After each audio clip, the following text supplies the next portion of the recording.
Alright, we should be live now. I think.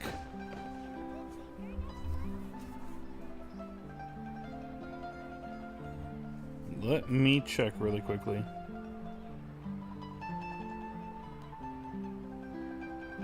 Yes, I am live. Alright guys, what's going on? My name is Mitchell Mander. Welcome to my live stream. I'm going to be playing a little bit of Genshin Impact tonight. Going to do Clorinde's story quests.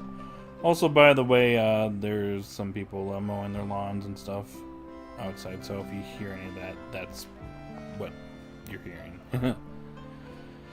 It is that time of year, so yeah. Anyways, we're going to go ahead and get started. That's a little bit too loud. Let's turn that down so it doesn't pick up on the mic. Alright, I am going to... What do I need to do? Oh, yeah. I need to go here and unlock it. And we'll do that. So, got the quest. Huh? Do you also see Navia and Clorinde over there? They look like they might have run into some kind of trouble. Let's go check out what's going on. Bruh. That started a little bit sooner than I was expecting it to.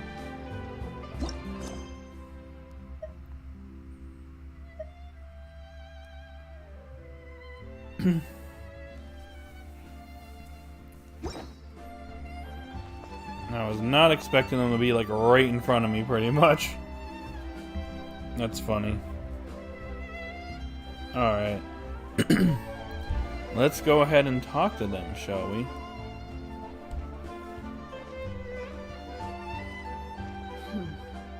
Still no dice? Oh.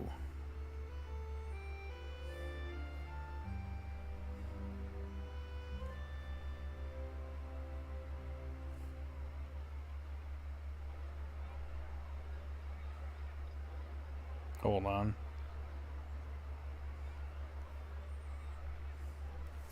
Anyways, moving on. Not at all. And I've asked pretty much everyone in the court of Fontaine already. What's Lynette's up? ears drooped as soon as she heard that we'd have to be out and about for days on end. And Fremine, he hid himself under his helmet as soon as he realized there'd be people around that he didn't know. Excuse me, what are we talking about? What about Chiori and Charlotte? I feel like both of them would be more than up to it. I've asked them already, but they're both pretty busy right now. I just gave the members of the Spina a few days off, too, so I don't want to bother them either. This is getting pretty difficult. What is going on? Navia, Clorinde, what's up? Yeah, what's up? What's going on? Oh my. Well, if it isn't my dear partners. How are you all doing? We are the best. We kind of had a little bit of a situation in Sumeru yesterday, but we're fine otherwise. Huh. Navia? Oh. Huh? Oh, you mean... Yep, this is our chance. Oh. What are you going to do? We're just passing through.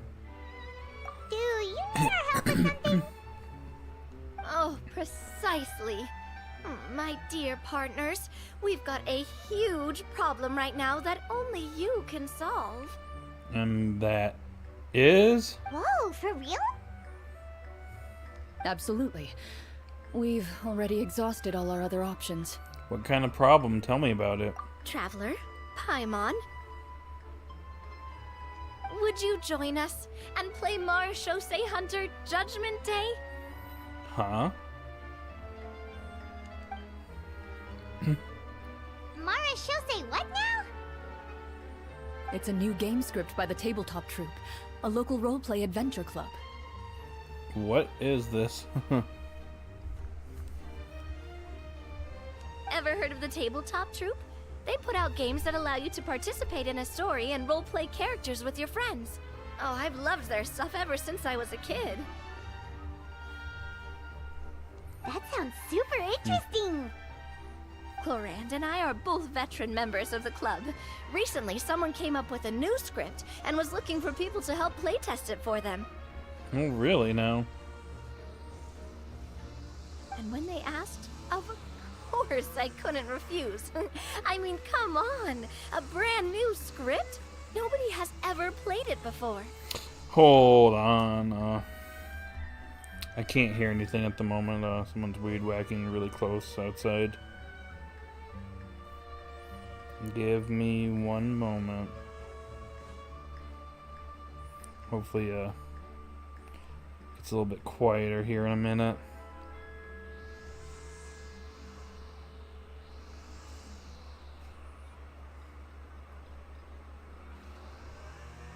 I can barely hear the game.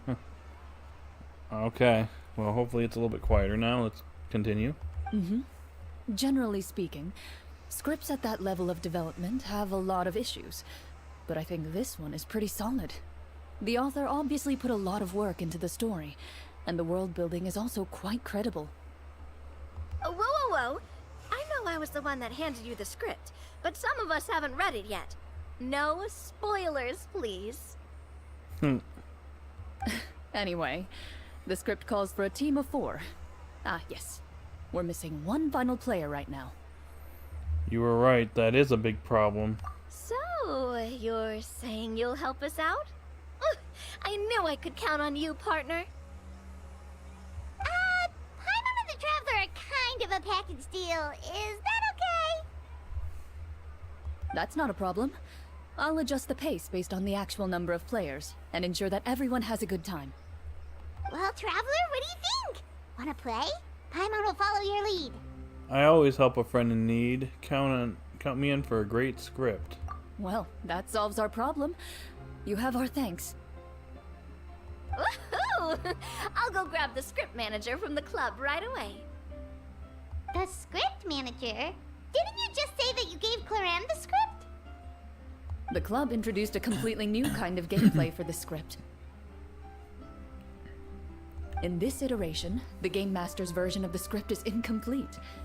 The script manager provides the next part of the script only after players have completed the current list of objectives. On top of that, in order to increase player immersion, the club has created some of the story's sets and scenes in real life. We'll only know where we should go once the script manager reveals the starting location. Wow, you're right. Whoever wrote this script really did put in a lot of work.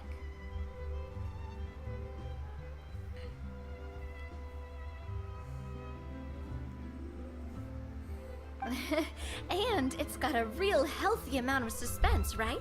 I mean, even the GM doesn't know how the story will end. I look forward to experiencing it with you all.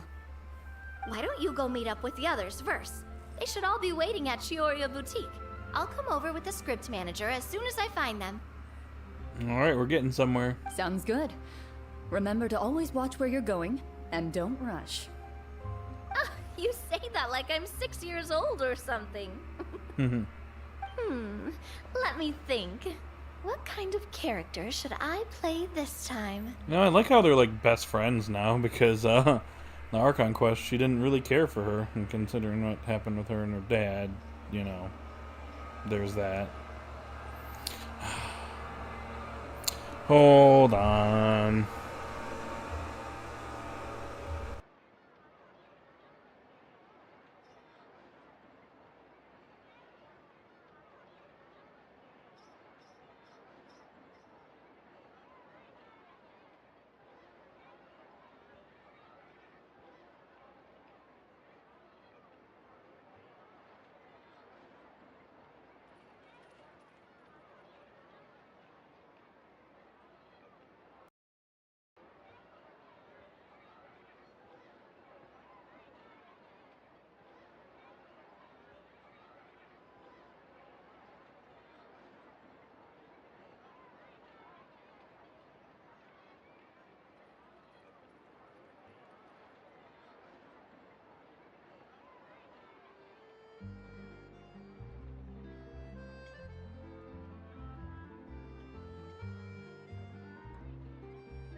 Okay, we should be good now. Sorry about that. Got a little too loud outside. I had to mute myself before it just started really picking up over the mic. It looks like they're done, so we should be good.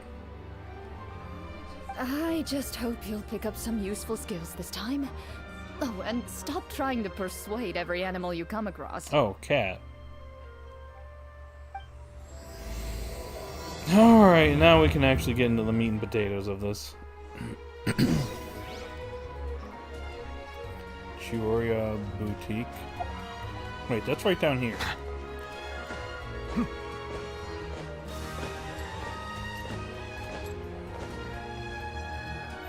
Well, look who it is. Sorry to keep you waiting. Farina and Linny. An interesting duo. You're back! Huh? And you've got the Traveler and Paimon with you too! Yep, in the flesh. What a pleasant surprise. I assume you'll be joining us for the game then? Linny, Farina! Paimon didn't know you were playing too. Are you also members of the tabletop Hey, you two. I'm more of a casual member, if anything. I haven't taken part in many formal club activities. Lynette Fremine and I play something similar at the Hotel Bouffe Tété sometimes, but I'm usually the GM. Still, I'm sure it'll be fun being a player for the first time. I'm looking forward to it. Well, I'm not a member of the club at all. Clorinde simply woke me up first thing this morning, said there was a good script worth experiencing, and asked if I wanted in. I see. If you're interested, I can give you a referral. That should give you a 40% discount on membership fees. Interesting. You should take it up, Farina. I think I'll wait to see how this experience plays out first, especially when it comes to the quality of the script. If it's sufficiently fun, then I'll join. Do you participate in a lot of tabletop troupe activities, Clorinde? You could say that. She's actually one of the few senior game masters of the troupe. Right. I knew about that even when she was still my subordinate.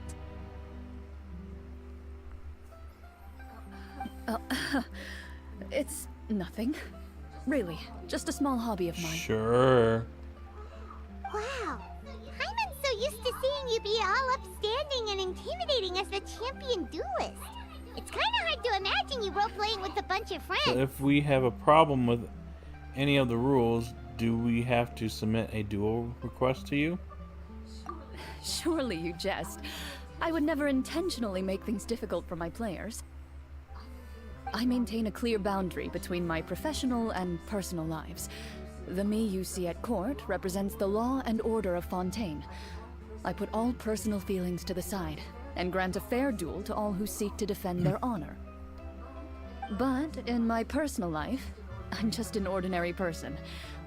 Someone who feels anger and sadness, just like everyone else. Well, you say that, but for all the time I've known you, I don't think I've ever seen you cry. I've seen you get angry, sure, but now I'm wondering whether you were actually mad or if it just looked that way from the outside. I was probably in work mode during those times. Is that so? Well, in any case, I just feel like even in your personal life, you don't get emotional very often. So you want to see me cry? That might be a little difficult. A show of anger, though, that might be something I could accomplish. Of course. No, that's not what I meant. And they hung out all day, playing tabletop.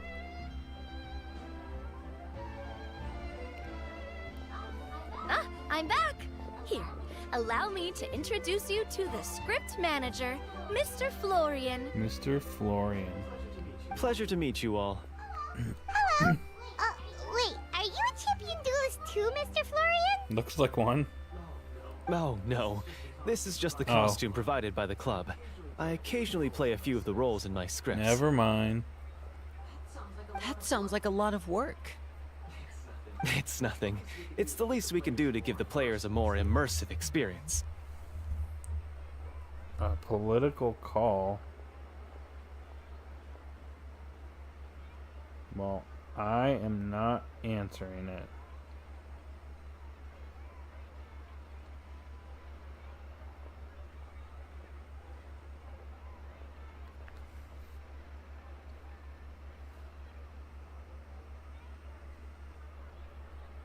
Why do people interrupt me when I do my streams all the time?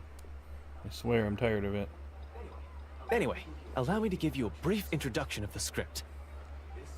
This script was adapted from the real history of the Marashose hunters. You all will play the role of hunters from a bygone era and resolve a series of events unfolding in the capital. Paimon's not super familiar with the history of the Marashose hunters. Is that a problem? Oh, no problem at all. I can give you a brief rundown. So, basically, Marashose hunters were people who dedicated themselves to hunting monsters and protecting the city by using a special swordsmanship technique passed down over generations. Their story can be traced back to the ancient Remurian dynasty, as well as the first hunter, Cassiodor. Oh, Cassiodor, that guy. But I'll leave the finer details for you to seek out and discover later. Mm-hmm. And I'll provide additional commentary as the story progresses. In that case, brave hunters, are you ready to set out on an unknown adventure? Whoa, just one sentence and it's like we're in the story already. Kind of like where this is going. Aha, I see many a determined gaze before me. Very well, head over to this location and begin your heroic journey. So, as we follow the story, it leads us to specific scenes? Ooh, sounds pretty innovative. What does the message in the envelope say? It's the exact location of the scene, as well as the formal permission to use the venue. Seems like they have everything prepared. Please check all your belongings, everyone, and make sure you haven't forgotten anything. Once you're ready, please follow me to the designated location. Let's do it! Sounds good. Hunter Squad, move out!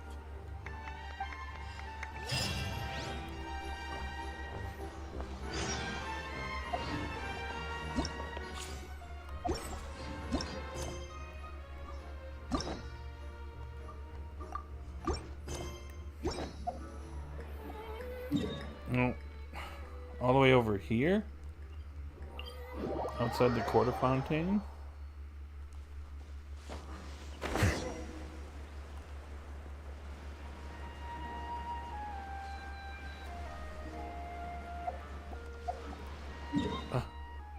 Really?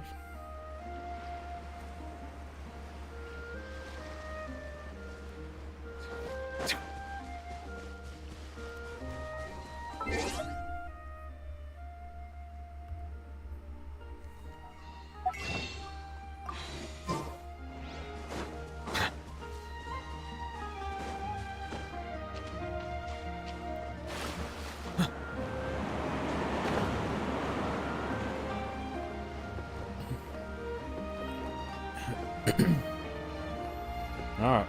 Okay, that kind of got us up pretty far. Not high enough to scale that mountain. Which, by the way, is not being released in...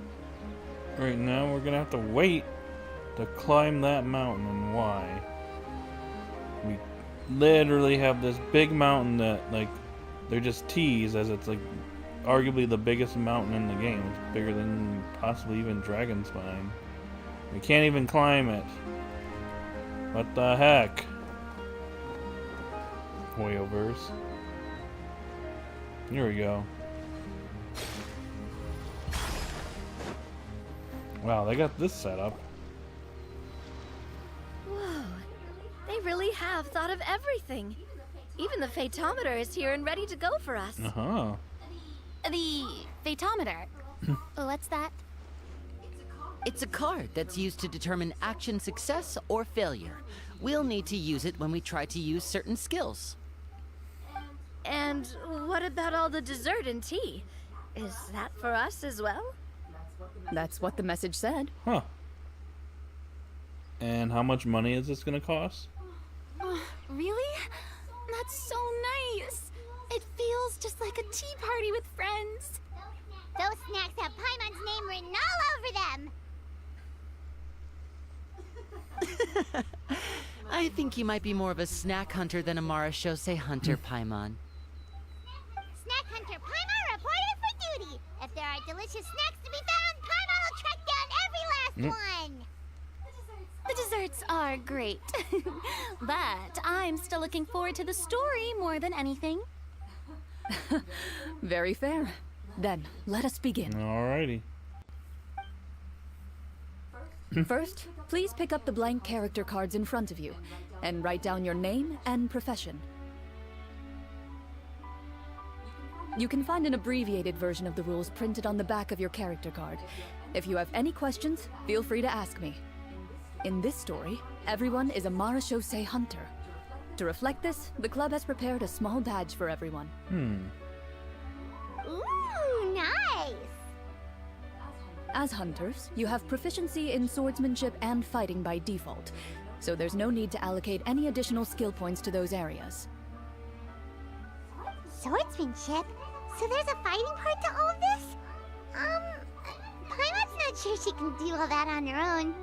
Maybe Paimon can just stick with you? Why don't you share a character card then? The Traveler will be the Marashose hunter, and you can be his little floating assistant. Huh. Kinda like in real life. Yep. Pretty much. So, for the name, do I fill it out with the name of my character? Yep. It can be any name you like. You can use your real name too if you want. I do that whenever I get too lazy to think of a new name. Oh, so it would be like experiencing a different life, but still as yourself. That's not a bad idea. In that case, I think I'll continue to use the name Linny then. Of course. Next up is the skill sheet. You have a limited amount of skill points that you can use to learn a number of skills. The more points you invest in a particular skill, the easier it will be to pass associated checks. I'll take persuasion and investigation. Those are must-haves when it comes to missions like these. Oh, those skills sound like they'd be useful for gathering intelligence. Good idea, Navia. Just as expected of a veteran player. So, should we also take those skills then?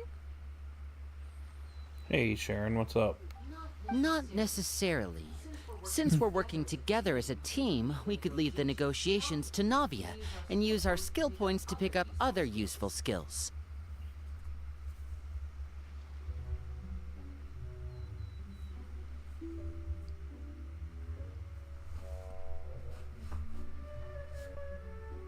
Hold on.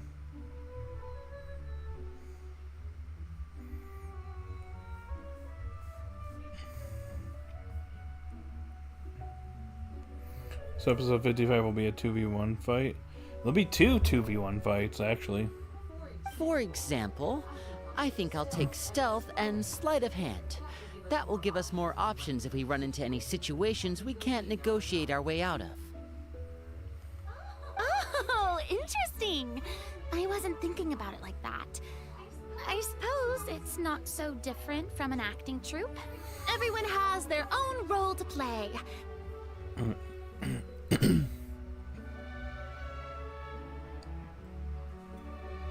Let me see. I'll take arts and performance.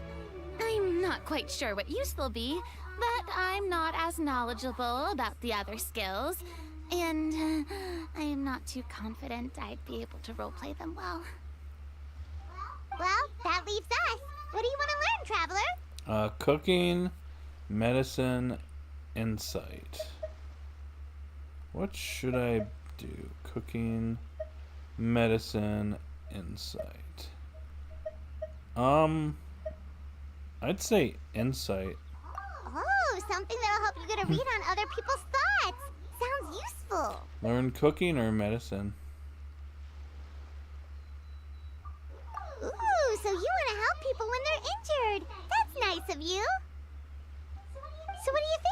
Are you sure you want to learn these 2 skills? Episode 56 will be the second part of the exhibition matches. More than likely, we don't have the we don't have any information on that episode right now. I think the break is in the first 2 weeks of July. We don't know. That is to be determined. Yeah. Let's see. Oh, looks like you each have enough points to choose one final skill.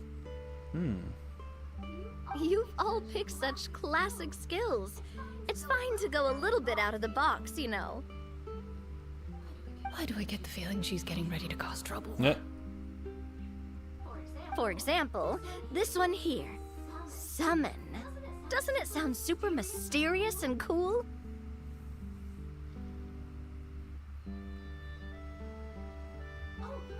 Oh, I saw that one just now as well. The description says, this skill can be used under certain circumstances to summon characters or creatures that fit the script's world-building rules. Do you think any of the main character Pokemon will evolve in episode 55? Probably not. Yeah, I don't think so. Usually not, especially since we've had an evolution at least with last week's episode. We'll see what happens tomorrow. But yeah, probably not. I wouldn't expect it. The script's world-building rules, huh? But how are we supposed to know what a Marashose hunter can summon? Oh, that's not for us to worry about, my friend. Just learn the skills that interest you, and the GM will take care of the rest.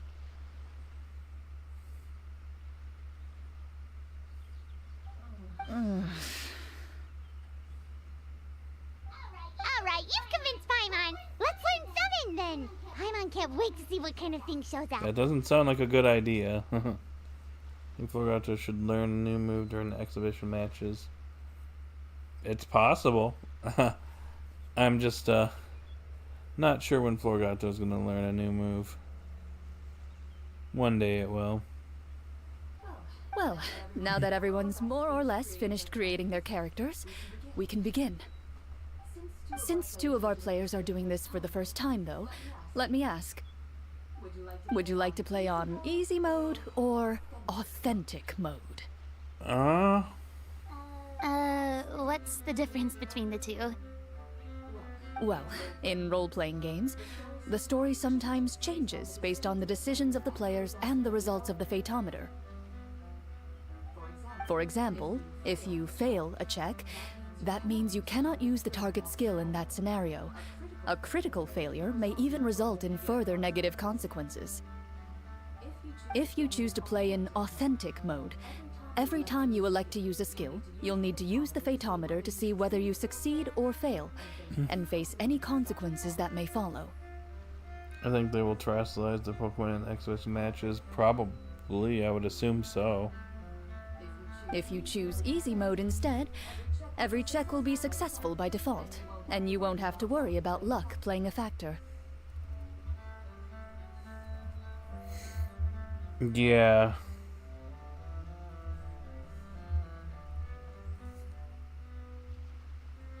Where was I going with that?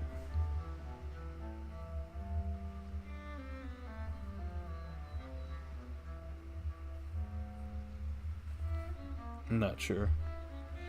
Did you hear that something surprising will happen in episode 56? I have heard nothing about episode 56.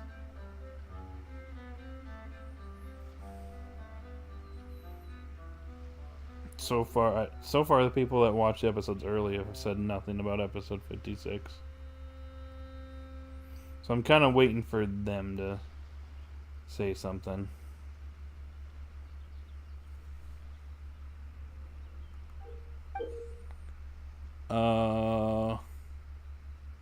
Not this again.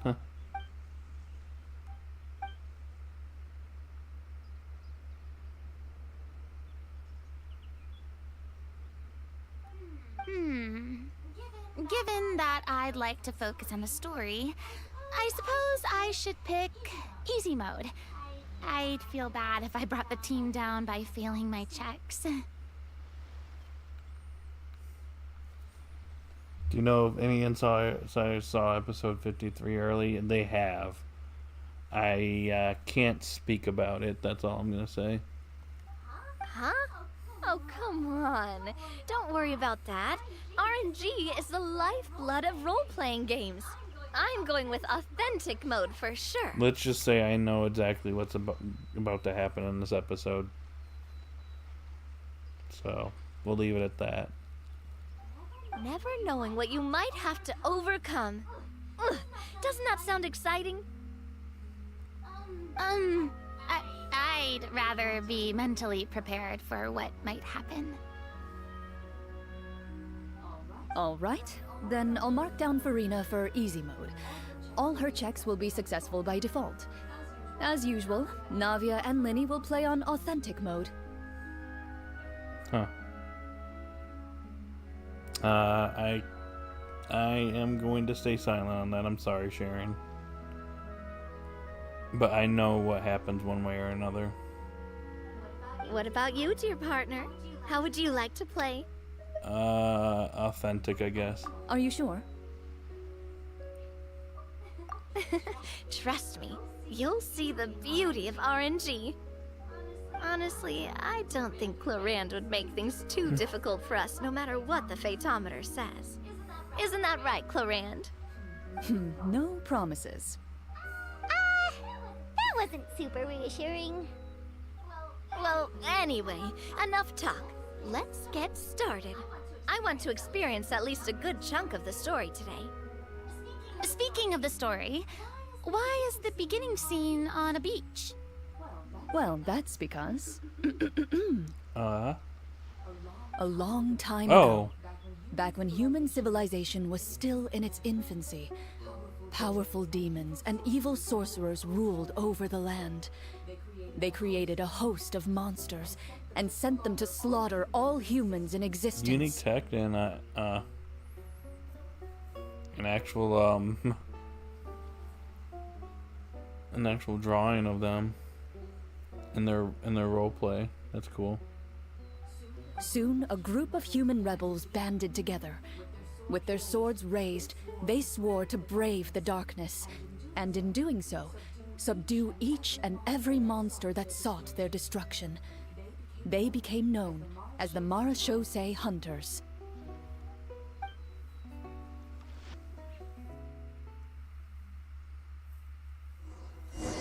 Uh-huh. Sometime later, as a member of the Marachose Hunters, you receive a commission. Following the address provided on the message, you take a boat and arrive at this strange city. As you inhale, you can taste the slightly salty air of the docks as you begin to survey your surroundings. There aren't many people in the vicinity, but you do take note of a few others who, like you, seem to be sizing up this place. Yes, I know about Bulbapedia. Your eyes meet, and you realize these people are fellow Marachose hunters, likely led to this location after receiving the same commission as you. You're all Marachose hunters too, right? Allow me to introduce myself. The name's Navia, monster hunter by trade and helpful neighborhood businesswoman on the side. I love it. Really suits Navia. Code Loco? I'm not familiar. What say you to traveling together? We can help each other out on the road. Okay, count me I in. like Lenny's role too. That's cool. My name is Linny. I've been wandering since I was little and picked up a few less than legal tricks along the way. I was adopted by a Marachose hunter and later chose to follow in his footsteps. Is this where you introduce your character to everyone? It sounds like they've done this dozens of times. My name is Farina, and, I grew up in a noble family. I always had a strong interest in performance and the arts. Even though I'm a marche-say hunter, what I really want is to be a performing artiste. Interesting. Have you seen Inside Out? I have not. Hey, that's really cool. You can do it, Farina. That's exactly how it's done. Paimon is Paimon, a good friend and companion to this Marashosei hunter right here. Wow, they even put Paimon in it too. I've been studying medicine ever since I was a child. Oh, he talks. I want to do my part to eradicate these monsters and use what I've learned to heal others. Aether the doctor. Oh, welcome. When we face the monsters, I'll make sure to charge in front to give everyone some cover. You can take care of the healing at the back. You open your envelopes at the same time. The message reads, "To the honorable and trustworthy Marashosei hunters, our kingdom is currently facing a grave crisis. The lands outside the capital have been overtaken by monsters, and our people are being led astray by forces of wickedness. We beseech you, please help us resolve this crisis and return peace and stability to our home." Looks like we're at Mondstadt, though. Huh. The layout of this city looks super familiar. It kind of reminds Paimon of Mondstadt. Speak of the devil. The scriptwriter must have used a real-world city as a reference when coming up with the map. As experienced hunters, the layout of the city reminds you of places once traveled. You recall the sight of tree-lined streets and the gentle tranquility of days gone by. Yet, as you regard the city in front of you, it appears to be little more than an empty shell. Its hollow gates are open to you, beckoning you to come forth and bring salvation back to the town. I carefully read every line of the letter and turn my attention to the signatures at the bottom. Who issued this commission to us? You see a long string of unfamiliar names. It would seem that many of the residents of the city issued this commission together. They sensed that things were not right within the kingdom and sent a distress signal to the outside world. In that case, why don't we take a walk around the city and see if we can learn anything from the local residents? Oh, good idea. We might be able to get some leads on the monsters and bad guys we're after. Alright. Let's go. You look up and see a tavern nearby. It appears to be open for the day. Why don't we go check out that tavern? If the novels I've read are anything to go by, taverns are usually full of information. Maybe misleading information, though.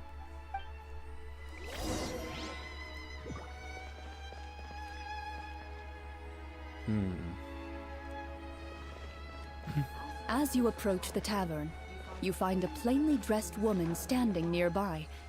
She appears to be rather troubled about something.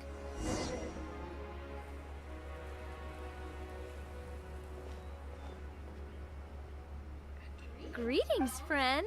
Lovely weather we're having today, don't you think? Oh. Oh, hello. I suppose you're right. The weather today is quite lovely. If only those monsters out there would stop causing trouble. Clorinde. It seems like every character included in the script has a certain amount of useful information to offer. If we keep asking questions, we might be able to get some good leads. Oh, come now, don't be sad. Life is all about optimism. Oh, that reminds me. What did you have for breakfast this morning? Huh?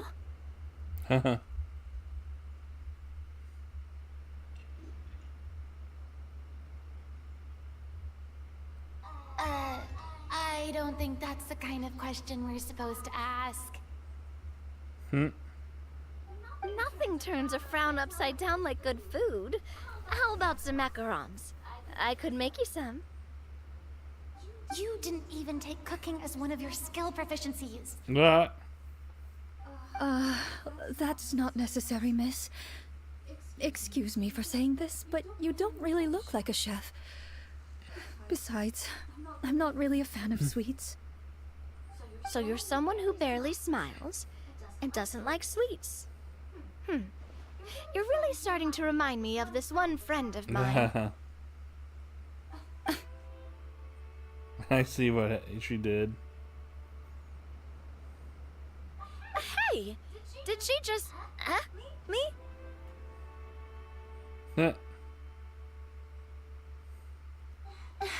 Clorinde must have broke character for a second. This isn't getting us anywhere. Traveler, maybe you can think of something. I'll try.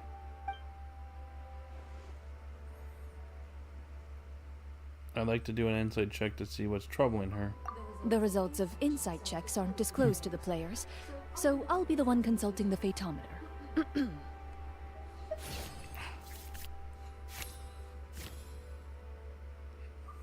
You recall all the lessons you've learned in your time and begin to carefully observe the woman's mannerisms. You notice that when she's quiet, she has an empty look in her eyes, as if her thoughts have drifted to a place far, far away.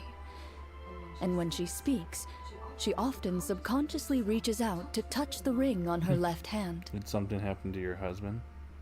Have you seen Harry Potter? Yeah. I used to watch the movies back in the day.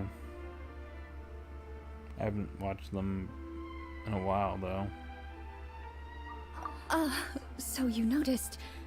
That's a little embarrassing. A horde of monsters suddenly appeared near the capital recently, so all the guards were dispatched to fight them. Do you remember when those monsters appeared? I'm not completely sure. All I know is that my husband was dispatched to fight them 3 days ago. Have you seen Shrek movies and Kung Fu Panda movies? I have. More specifically Shrek, but yeah. Do you know where he was sent? Have you seen the Toy Story movies? I've seen the first 3. It all happened so fast. When we said our goodbyes, he couldn't even tell me where they were sending him. You have our thanks, friend. We'll find and defeat those monsters as soon as possible. We sincerely hope your husband will be able to return to your side soon. Oh, thank you. Don't worry. We'll find him. Just try to remain optimistic and wait for good news. We don't always get to choose what happens to us. But we do get to choose the little things, like what we eat and how we respond to the things life throws our way. I hope that one day, you too will recognize the power of something as small and inconsequential as a delicious dessert. I'll do my best. What Pixar movies have you seen? I haven't watched Pixar in so long, Sharon. I've seen Monsters, Inc. I believe that's Pixar. There's a few others I just can't think of off the top of my head. Toy Story, is it Bug's Life Pixar? I think it is. There's a few others. I'd have to sit down and think about it, though. Sorry. The Incredibles. I have seen The Incredibles. Okay. That is Pixar. Yep. You bid farewell to the woman and continue your journey further into the city. Okay.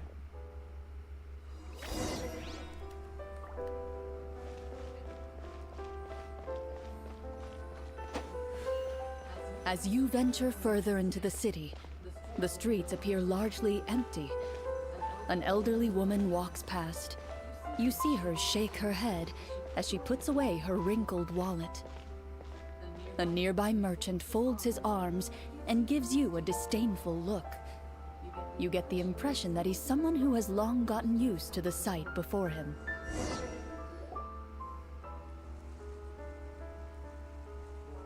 Oh, okay, buddy. Although he doesn't seem very friendly, merchants are usually a good source of information, right? Meet the Robinsons? I have not.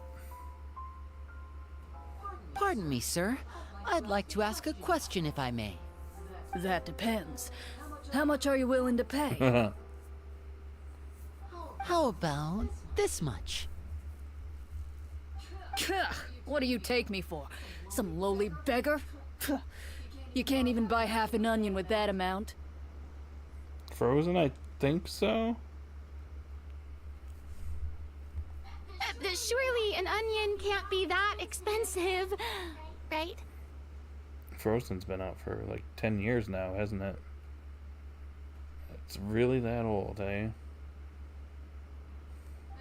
What do you know? War's nearly upon us. Everything costs several times what it did before. If you're not gonna buy anything, then scram. Why does that dude sound like a girl? Take a look at the script. If you notice it says played by Clorinde. They're doing a role play. They're doing a tabletop game, so they're like acting out the characters. So she's voicing the characters. That's why it says played by Clorinde. Whoa, what a nasty guy. Maybe we shouldn't even bother talking to him. But he still might have information we need. Traveler, can you think of something? Lenny, you're up. Okay, while everyone is talking, I secretly use my magic props to summon a bottle of wine without the merchant noticing. Oh, okay.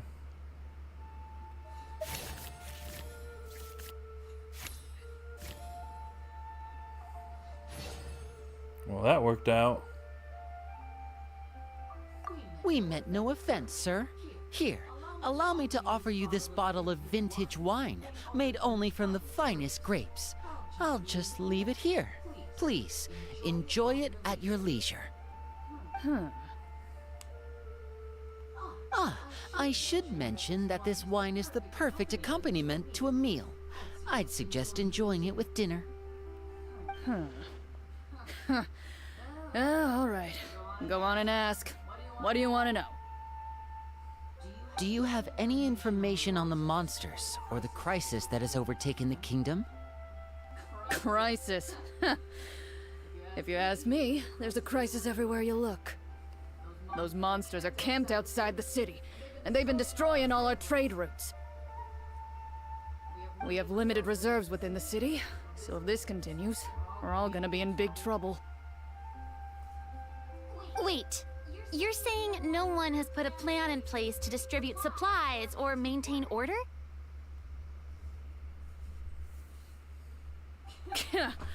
We could all starve, and those nobles in the palace wouldn't even break a sweat. Who knows? Maybe they've been in cahoots with the monsters all along. That is concerning. Thank you, sir. We won't take up any more of your time now.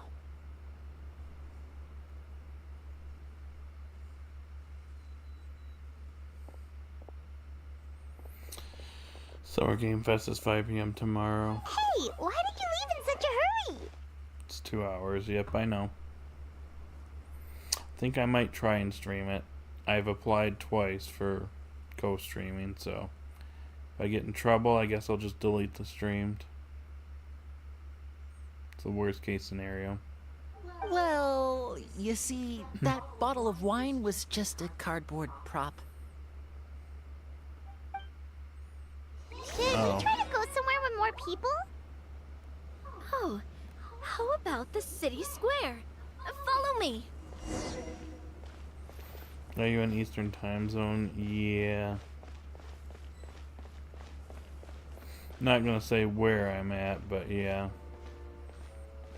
Where I live is Eastern Time Zone. Before you lies the city's central square. You see a man with a slightly anxious look on his face, pacing back and forth, his head hanging low. He doesn't seem to notice your approach. Still immersed in his own thoughts, he shakes his head and lets out a long sigh. This guy seems promising enough. Maybe I can get some information out of him. Hello, sir. Is there anything I can do to help you?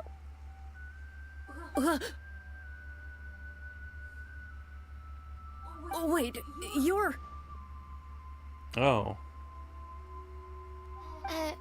I'm... Oh, dear goodness! You're a Marashose hunter! You recognize us? Ah, are you one of the people who wrote the commission letter? Yes, yes! Oh, I didn't expect you to actually come. Oh, what great news! The city is For saved! Nintendo Direct, I'm expecting a new Zelda game, Mario game reveal, as well as more info on Legend ZA. I don't know about Legend ZA, because usually Pokemon reveals that in their own, like Pokemon Presents, typically. Mario game, what would it be, a brand new game, or would it just be like a remaster? I feel like if they're gonna do a Mario game, they'll probably save it for whatever's coming after Switch, and then Zelda, that might be a remaster, unless they're like remaking the Oracle of Ages and Seasons games. What happened here? Alas, we once lived comfortable, carefree lives.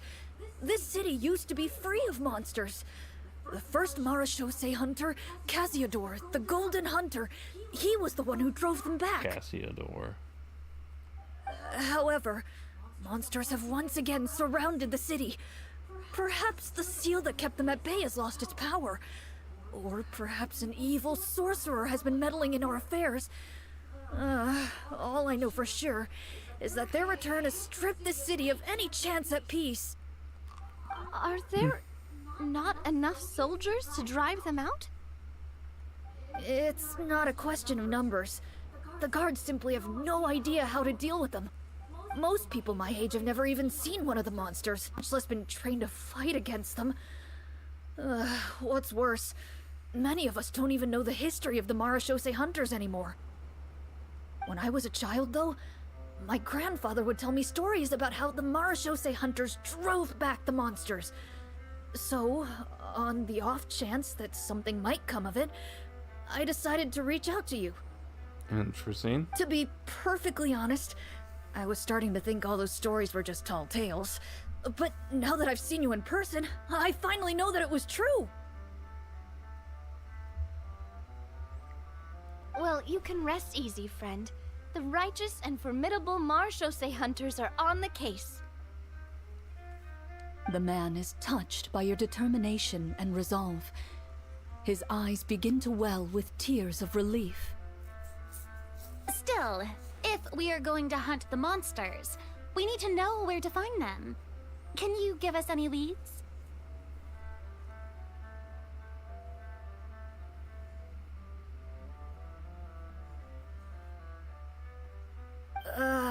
All I know is that the area outside the city is dangerous.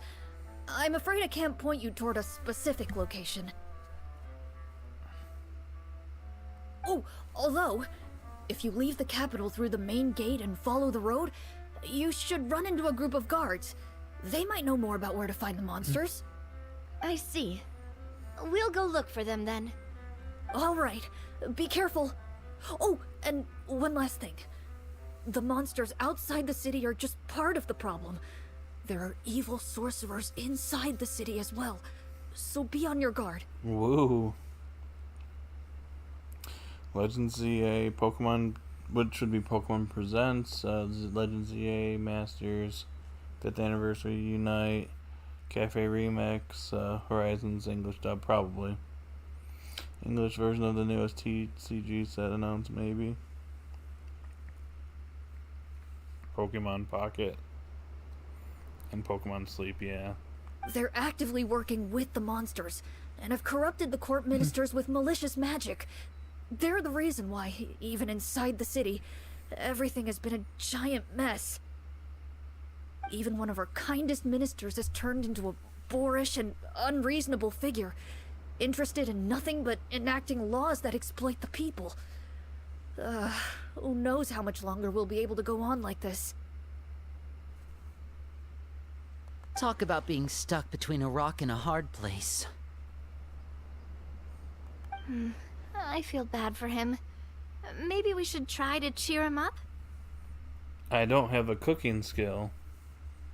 So, Farina, you're up. Huh? Like, now? Is this really the right time?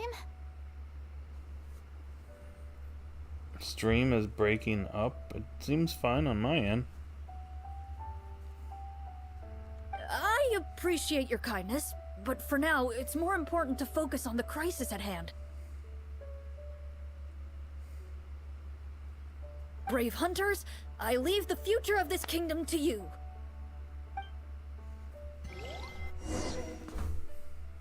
Oh, on to the next thing. Victim to If I reveal. understood correctly, there are currently 2 problems in the kingdom that need solving, right? I'm expecting them to reveal the starters for Legends EA in August as Mega Evolution reveal, maybe. Exactly. We need to defeat the monsters outside the city and take down the evil sorcerer stirring up trouble from within. But which problem should we tackle first? Well, this seems like a good moment for a break. Take some time and discuss what you want to do. Let me know when you've made your decision. I really didn't expect the people in the city to keep us at arm's length like that. I totally thought the hunters would be treated like heroes. Well, Clorinde said the script took cues from the real history of Fontaine, right? Maybe the real-life Marushosei hunters were also treated like that. I wouldn't say it's a perfect representation of history, but there are definitely some similarities. Would you like to hear more about it? Sure. As long as it doesn't spoil anything in the script. You brought up bits and pieces of the hunter's history before, but it was all in passing. You think the starters will get new stuff or forms? More than likely, probably like a new final evolution, kind of like the Hisuian starters. That'd be my only guess.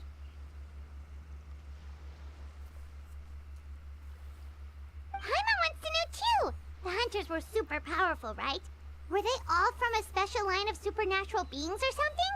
Kind of like the yokai in Inazuma? No. All Marushosei hunters were ordinary mortal fighters. The only thing that set them apart were the special sword techniques passed down over the centuries. Huh? So you mean anyone could become a Marushosei hunter? In theory, yes.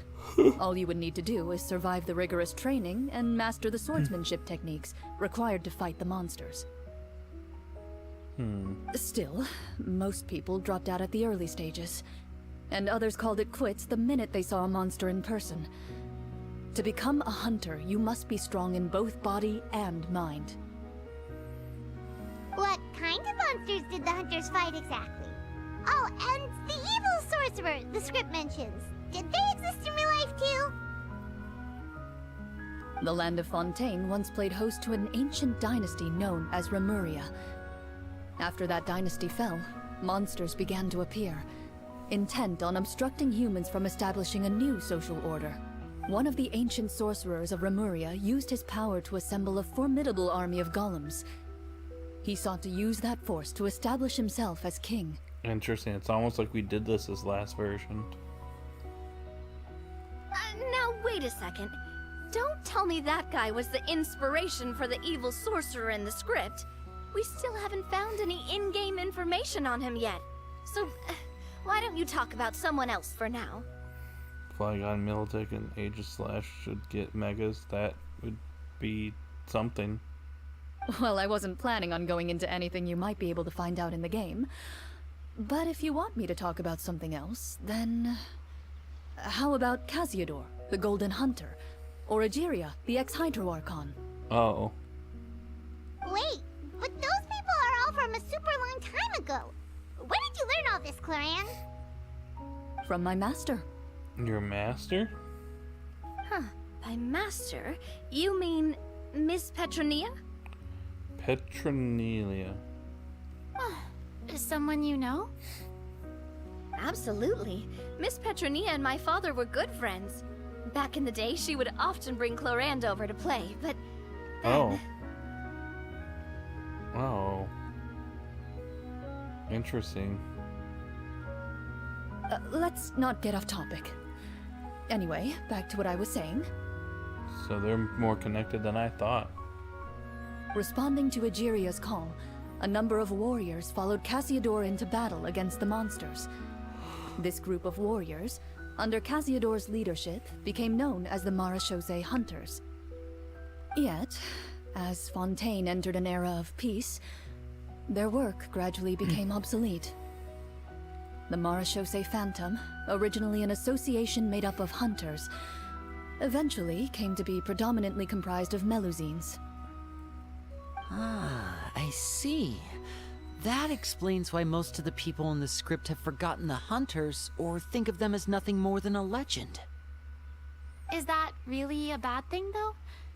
It can get tough always being the one shouldering everyone's expectations. Depends on who you ask, I suppose. If the name of the organization no longer commands respect, investigative work is bound to suffer. Speaking of investigations, which problem should we tackle first? Monsters or evil sorcerer? I vote monsters. That's the main duty of the hunters, right? We can come back to the sorcerer later. Well said, Miss Verena. Plus, if the sorcerers really are the masterminds behind this whole thing, defeating the monsters could give us some clues on their intentions as well. In Kingdom Hearts, do you think humans can die? No idea. What about you, partner? What do you think? I also vote monsters. The sorcerer problem seems pretty important. I kind of want to go with the sorcerer. I mean, you're not wrong. But those characters are usually the ones pulling the strings behind the scenes. More often than not, they're very formidable opponents. Going after them now might be jumping the gun a little bit. Oh, never mind then. We don't want a total party kill on the first day, right? With Clorinde as the GM, I wouldn't rule out the possibility. You persuaded me. Then it's settled. Let's go hunt some monsters. Alright. All right. After some discussion, you decide to turn around and head out of the city.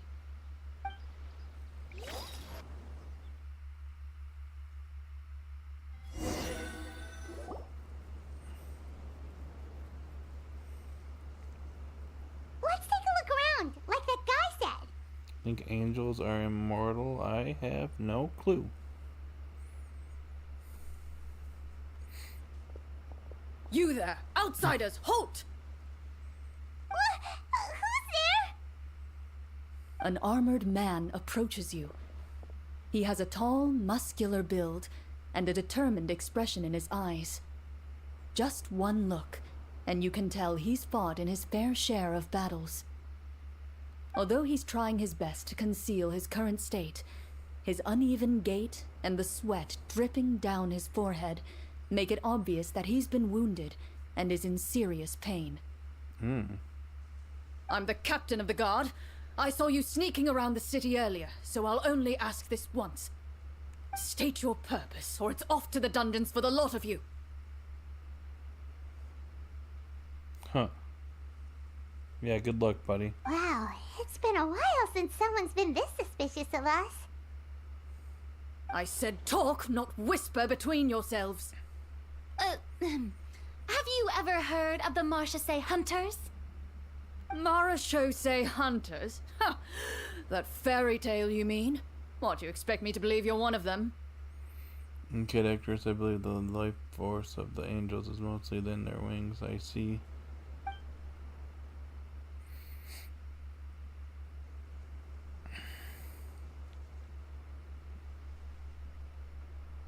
I'd like to do a medicine check to see if I can help him.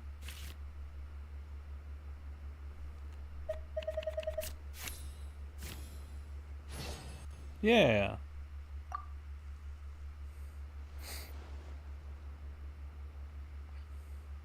Using your knowledge of medicine, you're able to deduce that the injury on his calf was a monster's doing, and the wound has already begun to fester. As you check him over, he looks at you with suspicion and retracts his injured leg further back. I'm a doctor by trade. Please, let me redress your wound. You don't have to suffer like this. Dr. Aether, at your service.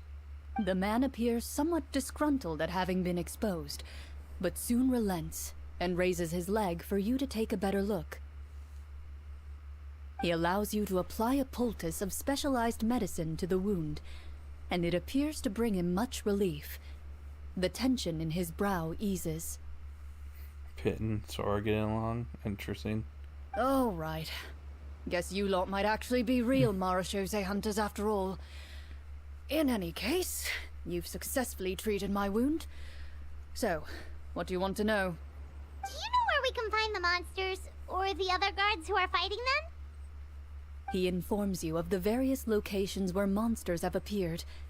He looks in that general direction with a pained gaze, as if a thin, invisible thread is pulling on his wound. Oh. Some of our new recruits have never even dealt with a petty thief, and now they're out there fighting monsters. If it weren't for this cursed leg. Oh, please, sir. Don't get too worked up. You need to focus on your recovery.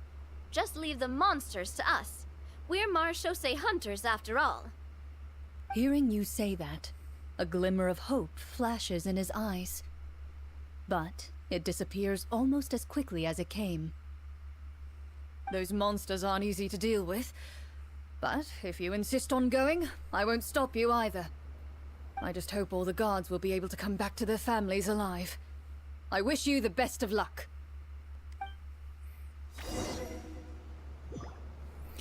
In Kingdom Hearts, Adult Sora versus Cloud would be cool. Based on what the captain said, the monster should be right up ahead. Let's go. Hopefully we're not too late. That'd be cool.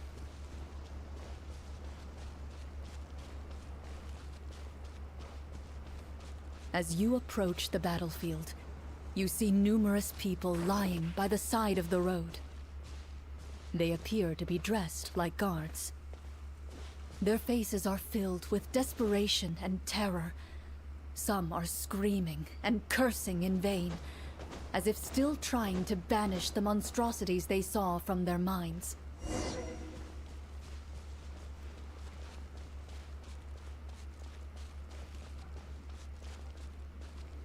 A few of the wounded look up at you in shock and disbelief. "Quick, leave this place. Turn around and don't look back," they yell. Yep, ignoring you guys. I want Link to kiss Zelda on screen? Oh. Maybe. That'd be something.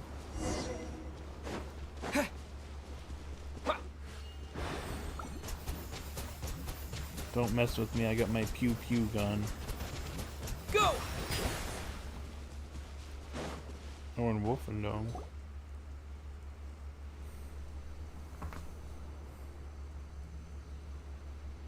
This is the place he mentioned, right? You see broken iron swords scattered all around you, and downed trees riddled with terrifying claw marks.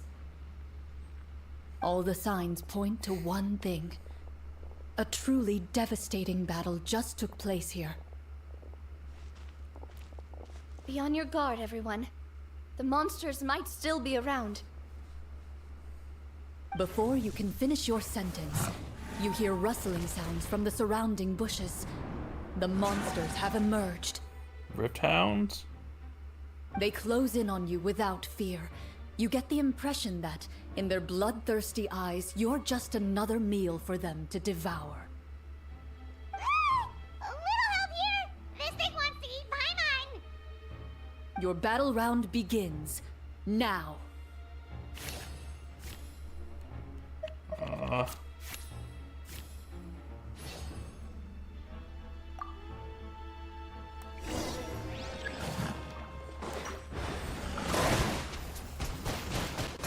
jet! Bombs away! Let the world collide!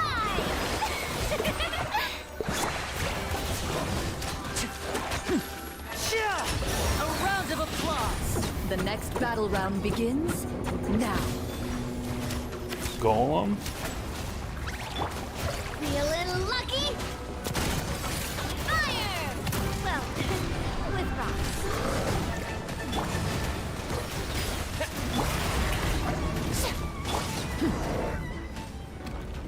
The monsters let out a terrifying roar of anger and resentment before dissipating into thin air.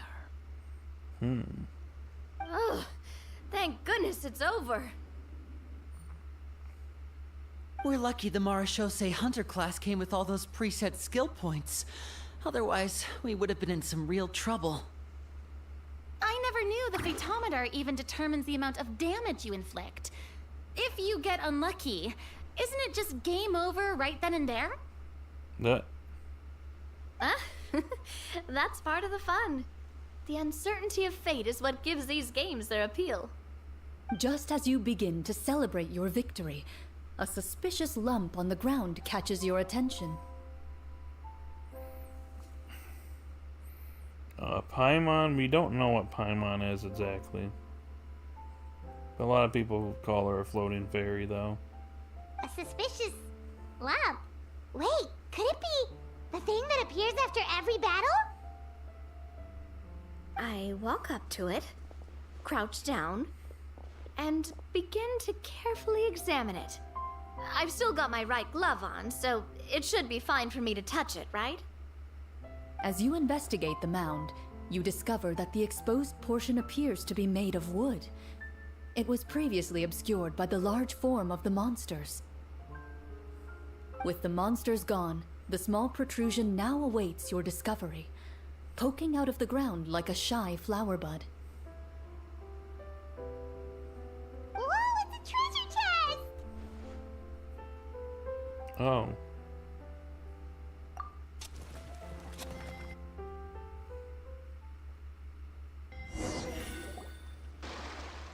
With everyone's help, you successfully excavate the wooden chest from the ground. Even without opening it, you can tell from the mora and jewels scattered around the chest that it must contain quite the fortune. Have you seen the original Teen Titans? Yes, I have. Have you seen Batman the Animated Series? Yes, I have.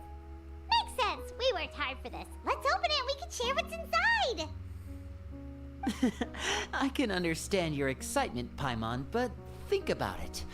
Doesn't it seem like there are people out there who need this treasure more than us? Yeah. Think about all the people suffering in the capital. Or all those guards who got hurt fighting the monsters. Wouldn't it be better if we gave the treasure to them?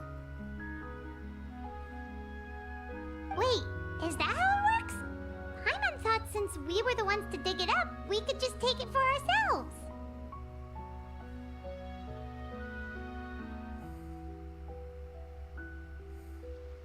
Well, let's put it this way.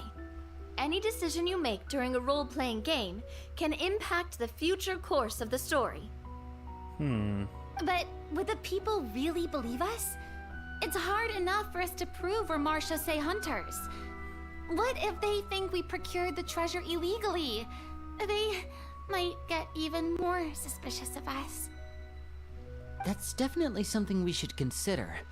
Maybe we can come up with an explanation in advance. Well, if donating it could cause that much trouble, why don't we use it to buy some gear and fill up on good food? Then we'll be ready to fight even more bad guys. Looks like you're facing a difficult choice once again. Well, it's getting late. Why don't we call it a day for now? Oh. Wow, where did the time go? Oh, you're having fun with this, aren't you, Verena? I'm not sure if it's because I'm having so much fun with you all, or because the story is particularly enticing, but I feel like I could almost keep going. Here, here. Ooh, how about we play through the night? Oh. I'm not sure I'll have enough energy for that. Yeah, that won't work for me either. Lynette will give me an earful if I get home too late. You're an adult, though, buddy. You don't really need her to get all mad at you for that.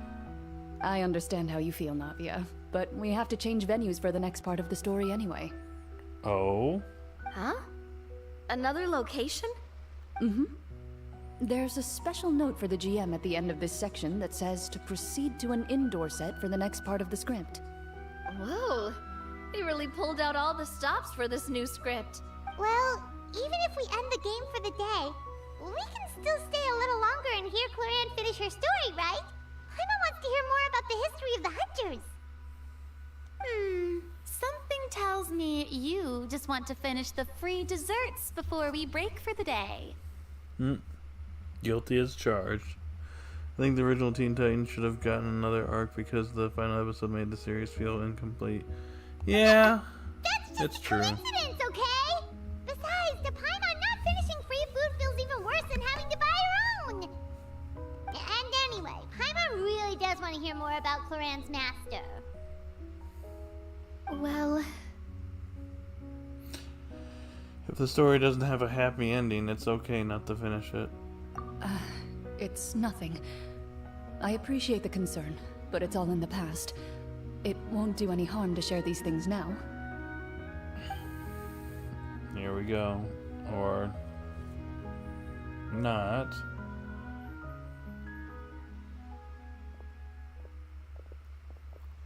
My earliest memories are of living with Master. According to her, she saved me from certain people of ill repute. My birth parents had left me behind some time before that. Oh. what a heavy beginning for a life story. Master was a fascinating individual, if inexperienced in the ways of raising children. My first ever toy was a short sword. Although I suppose it wasn't so much a toy as something Master removed from her waist and handed to a noisy child in need of distraction. Eh. Oh wait, so she handed an actual sword to a child? Isn't that dangerous? Did you hurt yourself? Of course I did. I cut my palm and bled quite a lot. But Master was not concerned. She just stood there and casually lectured me about it. Really? See, that's what you get for not holding the sword properly, she told me. She then crouched down next to me and said, "Give me your hand. I'll teach you to bandage this wound. After that, it's time to learn how to truly hold a blade." Excuse me for asking this, Clorinde, but how old were you exactly when all this happened? Have you seen Invader Zim? Yes. Should have completed second season, got a third season. Yeah. It should have, but Nickelodeon was not the biggest fans of it. I don't think it got the best ratings either, so yeah, that was unfortunate. Probably around 3, give or take. 3? 3? Isn't that when most kids are still struggling to hold a fork? As I said, Master was rather inexperienced in the ways of raising children. She believed trial and error was the best way to teach a child what they're capable of. I'm not so sure this is a question of experience. I didn't see anything wrong with her ways at the time. And anyway, children don't get to choose how they're raised. Oh, she did bring me back a pet from Liyue once. It was a Geovishap hatchling. What?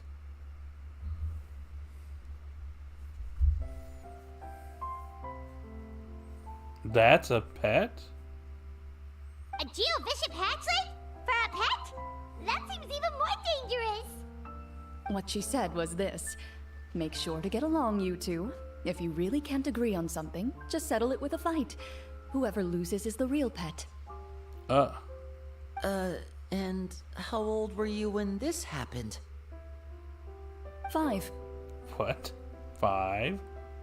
Well, did you win? No, I lost. Oh. So, you're saying You actually became the Geovishop's pet? Yes, but only for a week. By the end of that week, I defeated it in combat, and we've shared a cordial relationship ever since. But it's still alive? That really doesn't sound like the kind of childhood someone should have.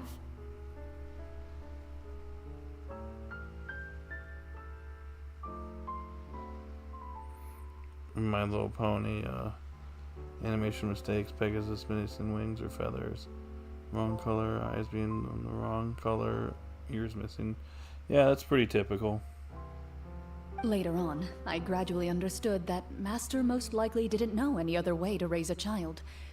She was a marechaussee hunter, but I never heard her bring up her own parents. Thanks to her, I learned how to navigate the forest by the age of 6, and could hunt monsters in the wild by myself the year after that. Jeez.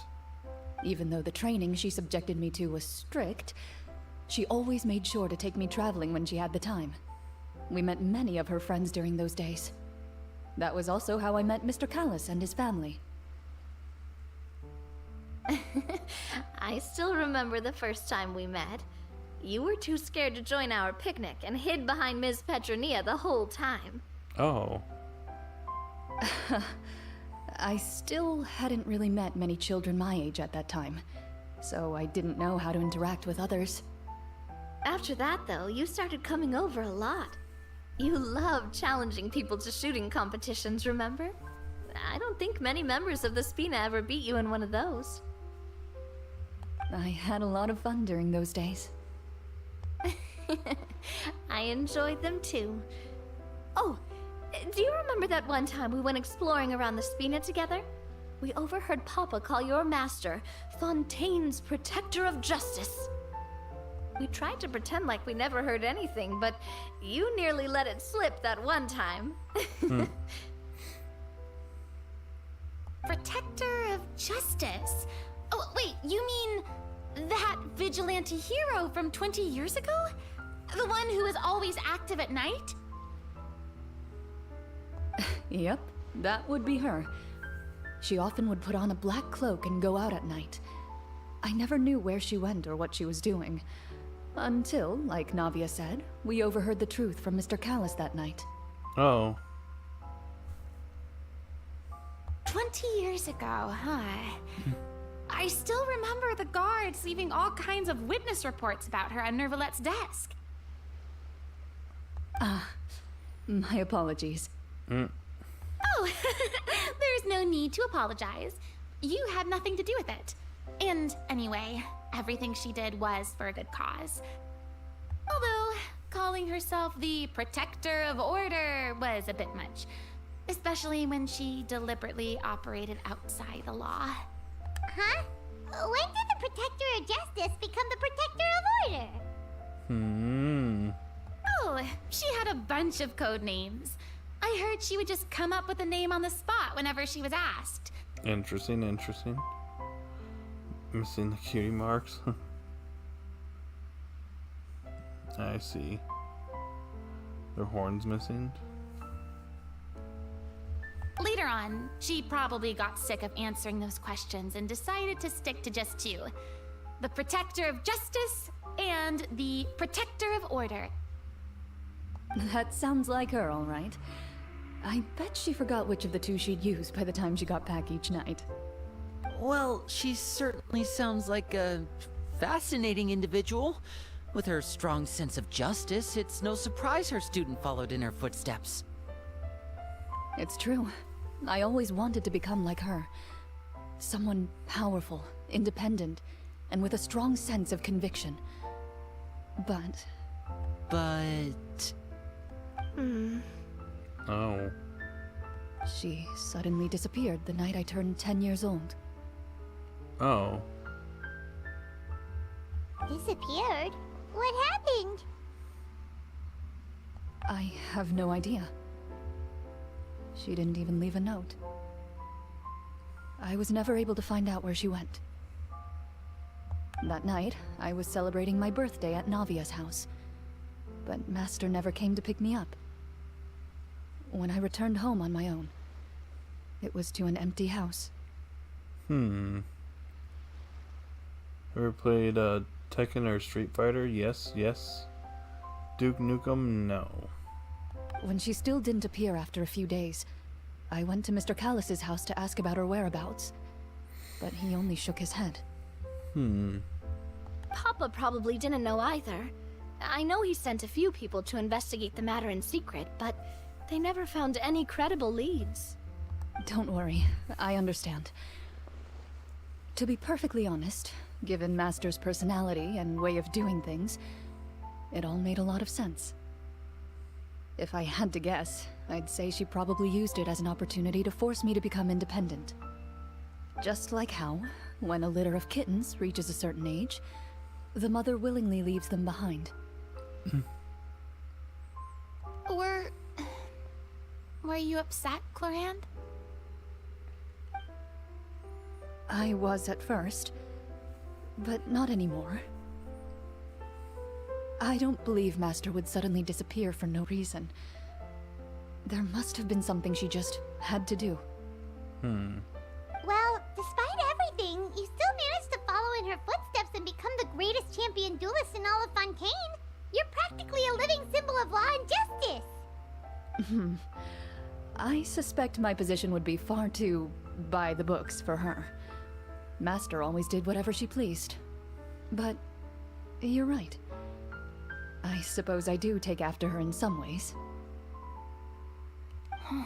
Who knew Clorinde had such an interesting past? I never had the chance to ask her about it before. And I wonder if Clorinde's master were the champion duelist back then, would that duel against Mr. Callus have gone differently? Oh.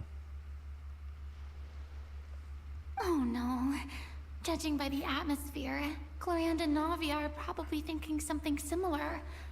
The mood just got super awkward all of a sudden.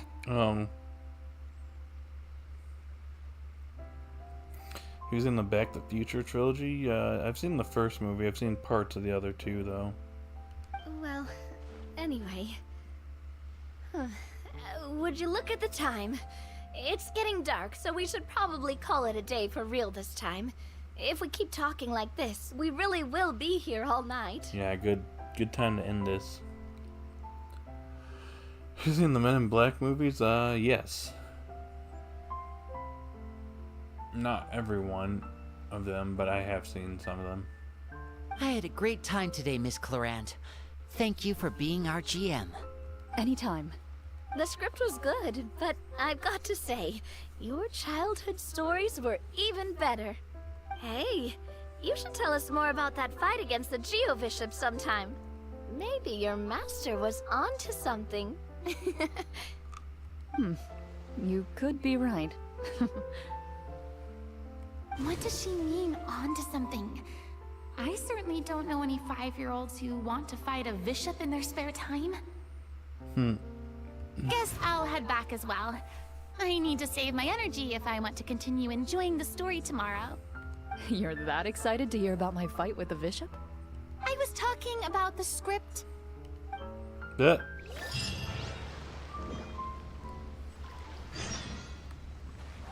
Wait until morning the next day. Oh. Just between the two of us, could you tell me what it was like to be the Geo-Bishop's pet? It was nothing special, really. Geo-Bishops don't understand the concept of a pet. So, basically, it just headbutted me whenever I entered its territory. And that hurt? Yeah, it hurt. What, something you want to experience for yourself? Oh, I'm good. Thanks. Huh.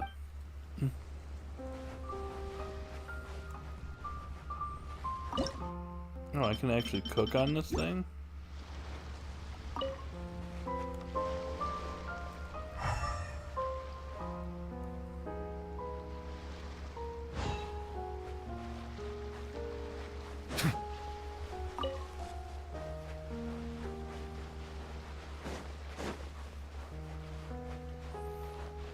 Thanks for subscribing. And have you seen Gremlins? No.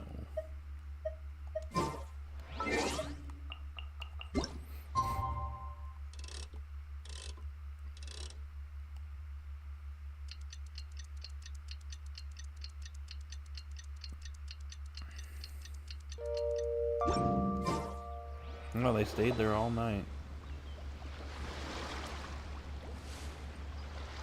Let's go meet up with the group.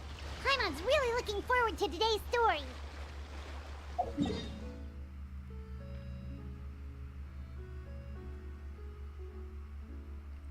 All the way up here?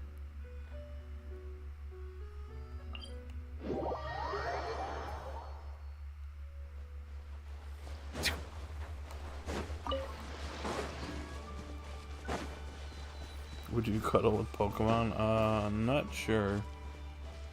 Depends on which Pokemon, I guess. Hello.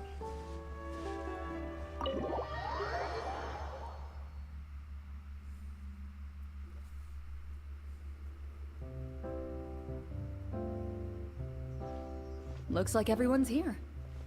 Now, before we begin, why don't we finish where we left off yesterday? There was an important decision to be made, yes? I'll pour everyone a cup of tea. Is that really the most important part, though, Clorinde? Paimon's more concerned about our current surroundings. Yeah, that's what I was saying. Heavy walls, cold railings, dim lights. This is obviously supposed to be a prison. I admire the work put into the set. Still, it's obvious the scriptwriter has never paid a visit to the fortress of Meripede. Yeah. So the set is going to be a part of the script? I think Eevee and the evolutions would be great to cuddle with. Unfortunately, that is something I can neither confirm nor deny. Anyone think Clorinde's smile is starting to look kinda scary? Well, whatever happens, we'll just have to push on. But first, we should really figure out what to do with this treasure. If we're worried about arousing suspicion because of our identity, why don't we give ourselves a different name, just like Clorinde's master did? Yeah, sure. Yeah, it might be better to keep a low profile. As long as we're helping people, it doesn't matter who we are or what we're called.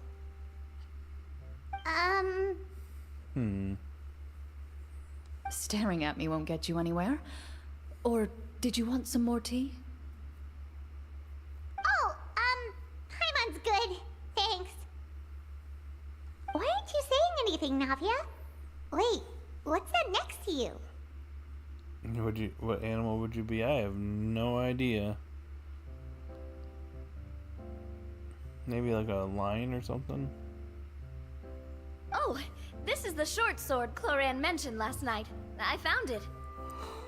Oh. Huh. I'm surprised you managed to track it down after all this time. Well, I made sure to take good care of it, considering the circumstances in which you gave it to me. Of course I had to keep it safe. Anyway, where were we? Oh, right. I was just thinking about all the potential ways for us to break out of prison. We could dig a tunnel, or try to bribe the guards.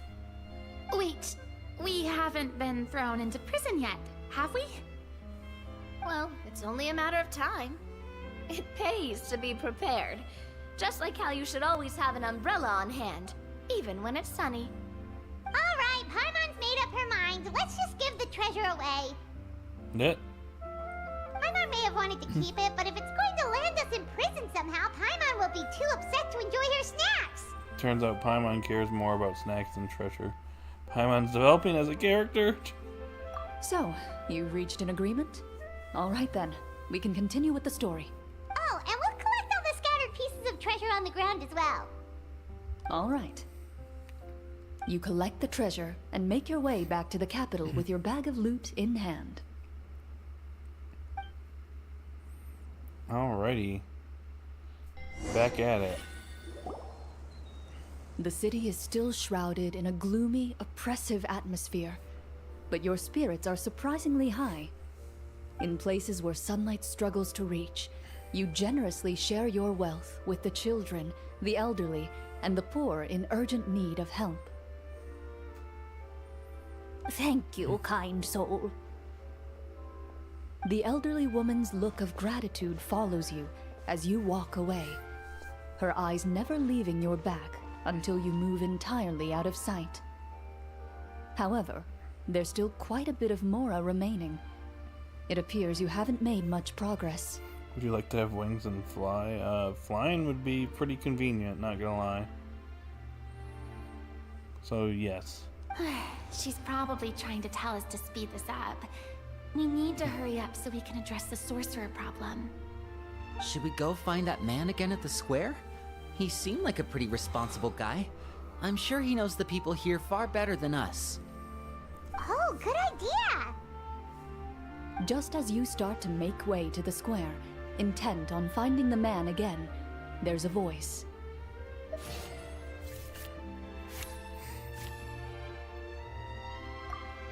Oh.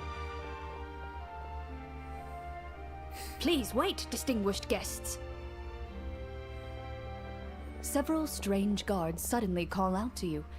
They run forward to meet you and proceed to politely pay their respects. Greetings, gentlemen. Are we being invited for afternoon tea? Surely you jest, my lady. That would not be our place. It is His Excellency the King who requests to meet with you. Please come with us. What Miyazaki films have you seen? I don't believe I've seen any, unless I'm mistaken.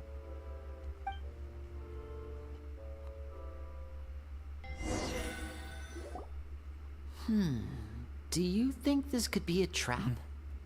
Well, we have to investigate the court at some point, right? Meeting the king himself would be a fantastic opportunity to do that. I say we go for it. If something happens, we'll just turn the whole place upside down. Easier said than done, Navia. That sounds a little intense. After a quick discussion, you nod to the guards and agree to follow. They lead you all the way to the audience hall of the palace. Gilded tables line both sides of the hall. The space itself is adorned with all manner of expensive antiques, glass shelves, and silver candlesticks. The items appear quite ordinary in size and dimension, yet their presence somehow makes the emptiness of the hall feel even more surreal and ominous. Wow, it's so luxurious!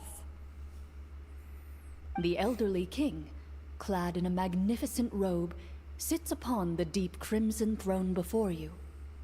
He wears above his head a majestic crown, with a gemstone the size of a bird's egg set right at the very front. As you observe it, you see a complex pattern of light reflect off its surface. Hello, guy driving down my road on his motorcycle. Thank you for being loud. They're here, Your Majesty. A man dressed in dark clothes, likely a minister, shields his mouth with his hands and bends down to whisper a few words to the king. After a moment, he lowers his hands and stands back up. His gaze shifts to fixate on your group, but he does not move from his place at the king's side. Seems a little suspicious, eh? The king does not appear entirely aware of his surroundings. The man by his side, though. We should keep a close eye on him. The king remains still and says nothing. The minister is the one who speaks. Esteemed guests, allow me to thank you for coming to our faraway kingdom. Unfortunately, His Majesty the King finds himself quite exhausted from work. So please allow me, his Prime Minister, to welcome you in his stead. I've heard tell that your group, the Marechaussee Hunters, used your exceptional ability with the sword to repel the monsters near the capital. Such a great deed deserves to be rewarded. However, seeing that I was not fortunate enough to observe such a feat with my own eyes, you'll forgive me for seeking to verify the truth by speaking to you myself. You played Ace Attorney? I don't think so. Well, we've got nothing to hide.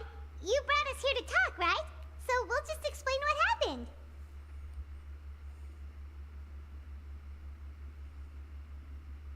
The golem's blades were so powerful, they could cut down trees in a single swipe. It took a lot of effort to defeat them, even for trained swordsmen like us. Well, that was enough details, right? Believe us now? Your account does indeed match those of the survivors. Since you were the ones who defeated the monsters, that must mean you are also in possession of the treasure they stole? Well, we did take the treasure, but... How did he know about the treasure? Oh. Ah, then I must ask that you return it at once. It belongs to the kingdom. I'm going to bed now. Goodbye. Alright, Sharon. Have a good rest of the night. Hope you have a good sleep, and I'll see you in the next one. Wait, but didn't you just say that our great deed deserved a reward? Shouldn't the treasure be considered a part of that? Yes, that was indeed what I said. But you seem to have forgotten a very important distinction. Only that which is freely given by the king can be considered a reward. Taking the rightful wealth of a kingdom without said permission, on the other hand, is a crime. But that's completely unreasonable. Yeah, that makes no sense! If it weren't for us, the treasure would still be buried underground somewhere! Maybe so, yet the fact remains. You tried to dispose of the treasure without reporting it to the court and without receiving permission, yes? This guy. What, no answer? Surely you're not insinuating that you, a group of legendary marechaussee hunters, sought to take the treasure for yourselves? Well, what about the king? Is he just gonna let this guy talk for him the whole time? Clad in his magnificent robe, the king remains seated, with his hands resting on either side of the throne. His posture is rigid and unmoving. He stares forward with an empty look in his eyes, completely unmoved by the events before him. From the look of things, could the Prime Minister be the evil sorcerer? Or could both the king and the Prime Minister have fallen under the evil sorcerer's control? I would like to observe the number of guards stationed in the hall. The guards in the palace appear fully armed, their expressions solemn. Sensing the tense atmosphere in the room, they stand at the ready, each with a hand placed upon the hilt of their sword, as if prepared to draw their weapons and surround you at a moment's notice. Well, there goes my plan to turn the whole place upside down, I guess. It appears we've been visited by nothing more than a group of ill-intentioned imposters. What a pity. Guards, take them away and throw them in the dungeons. Wow. Before I decide your fate, however, I must first determine whether you have any accomplices outside the court. Can't we try to slip away? Or maybe start some kind of riot? Sounds like a bad idea to me. But if we try to fight the guards right now... Don't worry. At least we figured out who's behind all this. Let's just play it by ear. If you're scared, Paimon, just hold my hand. And you can have my hand too. Aw, thanks, you guys. You allow yourself to be led away by guards surrounding you on both sides. It's only when you begin to feel drops of water falling from the dungeon ceiling and smell the stench of death and decay all around you that you finally realize you've stepped into a completely different world. Stay here, and don't try anything funny. The guards lock the cell door and leave without looking back. Wait, sir! Your voice echoes through the dark hall, but the only response you receive is the sound of water dripping from the ceiling. No! What should we do now? Nothing. You can do nothing. Carve out a new path of fate with our own two hands, of course. I draw my weapon. You reach toward your waist, but find nothing there. You now recall that your weapons were confiscated before the guards locked you in the cell. The bag of treasure along with them. Jeez. What about that knife I hid in my boot? When did you hide it in there? When I was thinking about digging a tunnel. Rejected. You failed to inform the GM of this course of action. Moreover, the guards would have conducted a thorough search before throwing you in prison. Uh-huh. And the keys to the cell aren't anywhere to be seen? Correct. You don't even feel a lock hole on the cell door. Oh, well, there goes all our plans. Indeed. Huh? Why are you the one saying indeed? Because that statement holds true for me as well. This is where the script ends. What? What? But that's a terrible ending! So we lost? Like that? Generally speaking, this should be the point where the scriptwriter gives the players some kind of hint, or gives the GM some kind of code for how to move forward. I mean, maybe they just really wanted us to be immersed in the feeling of being in prison? Like, they'll only show us the way out once we've grown truly and utterly desperate? That is a possibility. If only there were desserts and tea in real prison. Oh, wait, guess that's kind of how the Fortress of Meripede works if you're lucky. That is true. Oh, before I forget, Navia, the short sword you had with you earlier. I took a closer look, and the craftsmanship doesn't appear to resemble anything from this era. If I remember correctly, that style was last in vogue several hundred years ago. Wait, Clorinde said that sword used to belong to her master, right?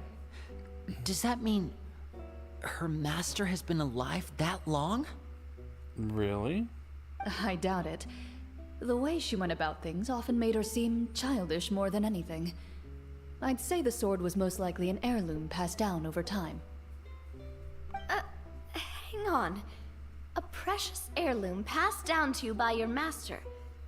And you gave it to me just like that? You weren't worried I might lose it? Master left many things to me when she disappeared. There was the sword, an old key, and a good amount of junk she probably just didn't want to take with her. I gave you the sword back then, because I didn't want our friendship to end. Wait, when did this happen exactly?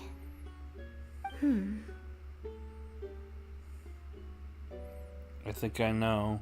After the duel. Between Mr. Callis and myself. Ugh. Yeah, that's what I'm saying. Before that, Clorinde would have meals with us and even stay over at the Spina some days. She was on great terms with Papa as well. After the duel, though, there was a period of time where we simply didn't know how to face each other. She entrusted this sword to me, and never came back. We were both sad, and conflicted, and totally overthinking everything as a result. Whenever I looked at this sword, I couldn't help but wonder if Miss Petronia had never introduced us to each other at that picnic. Maybe part of the sadness I was feeling could have been avoided. Oh. Back then, it felt like I hadn't just lost a father, but a close friend as well. No one can change the past. The most important thing is that you two found your way back to each other and can enjoy things like this together. That is true. Yep, you're right. I'm sorry, you two. I didn't mean to bring up any sad memories. Think nothing of it. No one here is at fault. Noise from the door. Huh?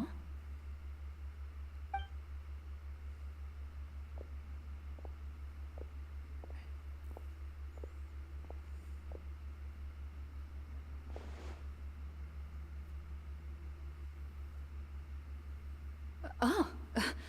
Looks like the next part of our script is here. Excuse me? Perfect timing. The situation was really starting to get desperate. And not just because of the prison thing.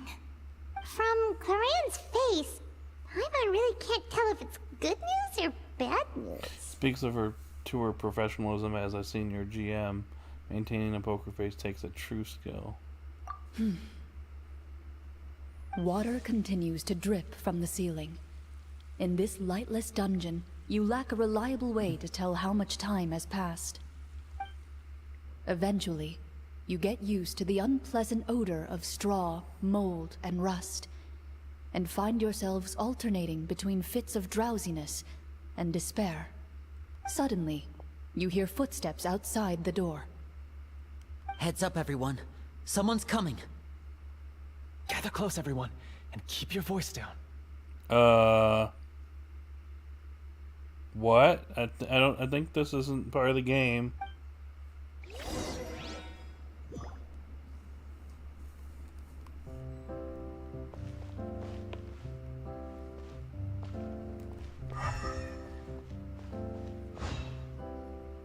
Who are you?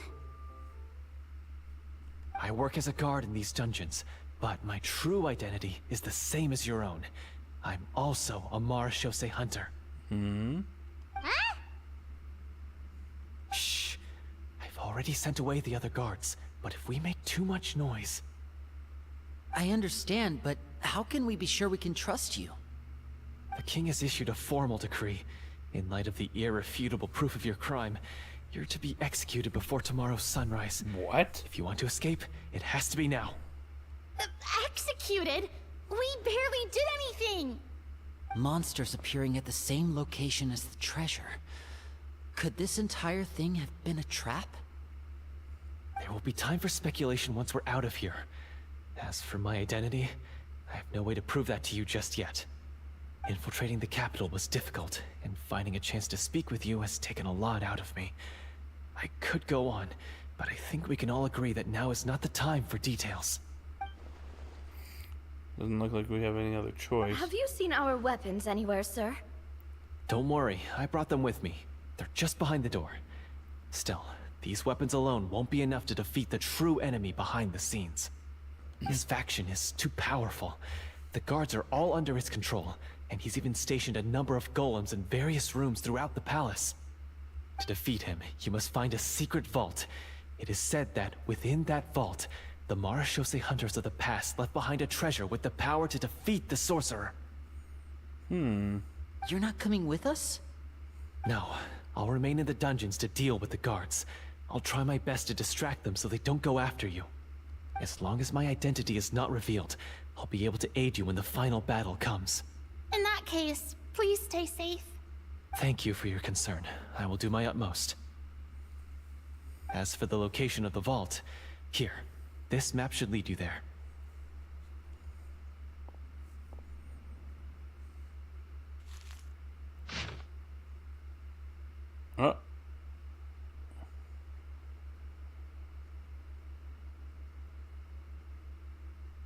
Really now? Got it. All right, once I open the door, remember to stick close and refrain from making any noise. I'll lead you out of here as quickly as possible. You now have the chance to restore the honor and legacy of the Marechaussee hunters. So please, get out there and reclaim what's ours. And be sure to exercise caution. With the help of the guard, you successfully escape the dungeons. Your sense of despair and anxiety both seem to fade as you continue your quest.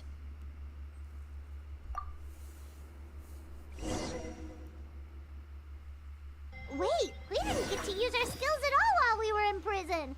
Who knows when we're gonna get the chance to use that cool summon spell? That is a pity, but we can only continue to move forward.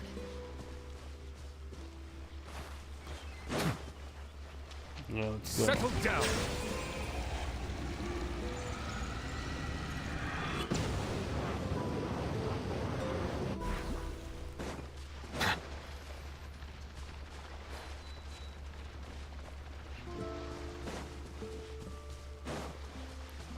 Where is it? Oh. This should be the place marked on the map. This bit of rock certainly looks suspicious. Well, I'd say an investigation's in order then. Plus, if all else fails, We can just blow it up. Okay. Wow, you really meant that. Yeah, that's what I'm saying. Before you lies a serene stretch of open water, its surface shimmering a brilliant shade of sapphire blue. Well, guess this means it's time for a swim. I guess so. Well.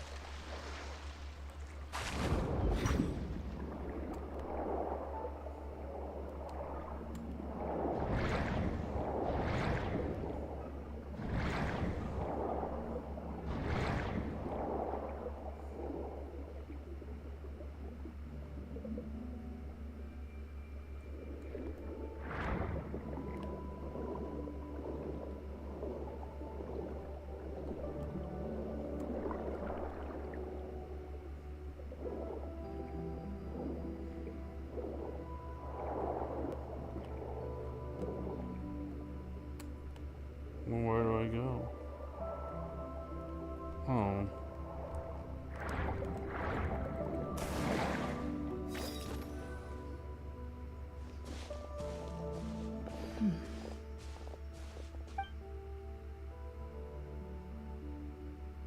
Oh, what's the matter? It's nothing. As you step into the cave, you find yourself in an eerily quiet space. Before you lies a narrow passageway that appears to trail off endlessly into the distance. We're kind of taking this tabletop thing to the extreme, don't you think?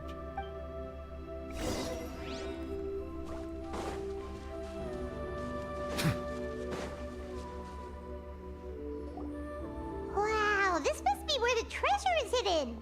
But this door is blocking our way in. Huh. It almost looks like it's been here for quite some time. I've got to hand it to the tabletop troupe. They really went all out with the props. Huh. What have we got down here? A kind of mechanism connected to the door? Ah, it looks like we might have to arrange it into a certain pattern. A pattern on a stone door. That's something Master mentioned before. So we're gonna meet her master somehow? Is something wrong, Clorinde? Well, After a long, difficult journey, you finally arrive at the location indicated by your map. It appears to be an ancient site of some sort, where treasure likely awaits. Your surroundings are exceedingly quiet and serene, as if the secret that slumbers here has never once been disturbed. If you listen closely, you can almost convince yourself you can hear the sound of its calm, gentle breathing. That description makes Paimon feel kinda bad for disturbing this place. We're doing this for the sake of the people, to free them from the evil sorcerer. I say it's time for this treasure to once again see the light of day. yes, I agree.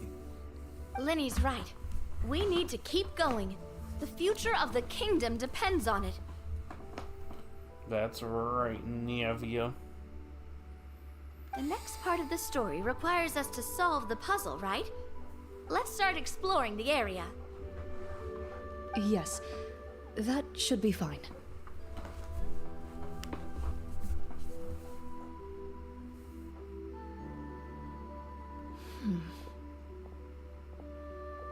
Something feels off about all this. Guess I'll just have to improvise. I knew it.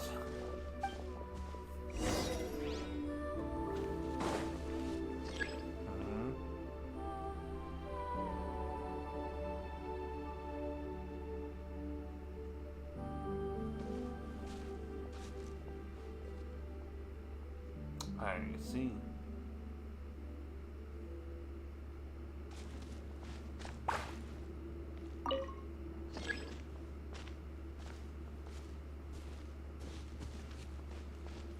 I found something! Found something here, too.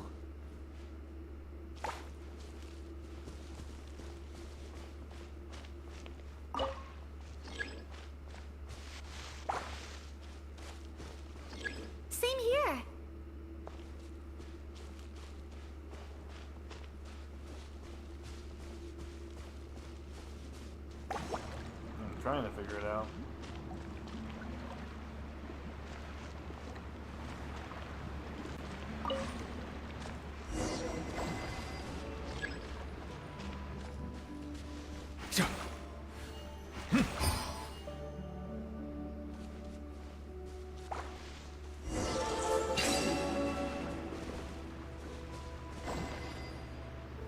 Okay, I think I figured it out. Maybe.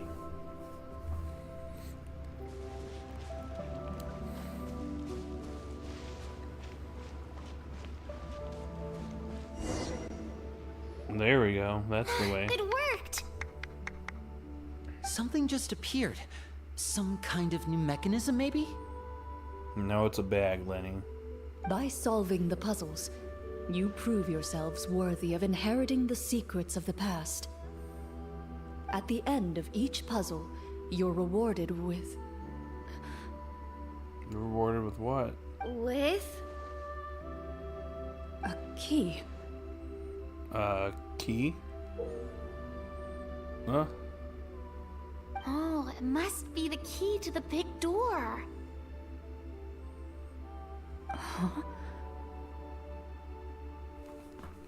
This is one of the Marechaussee Hunter keys that are passed down from generation to generation. It looks just like the one Master passed down to me. What a coincidence. It is said that 4 keys in total are required to form the final, complete key. And it seems like we just collected 3 of them. That must mean she already has the one key. Huh? What's wrong? You hear a few strange noises. Suddenly, all the torches in the ruin go out at once. Huh? What's going on? Did we fall into another trap? For the sake of immersion, please close your eyes, everyone. Without the torches, the space is now completely dark, and you cannot see anything.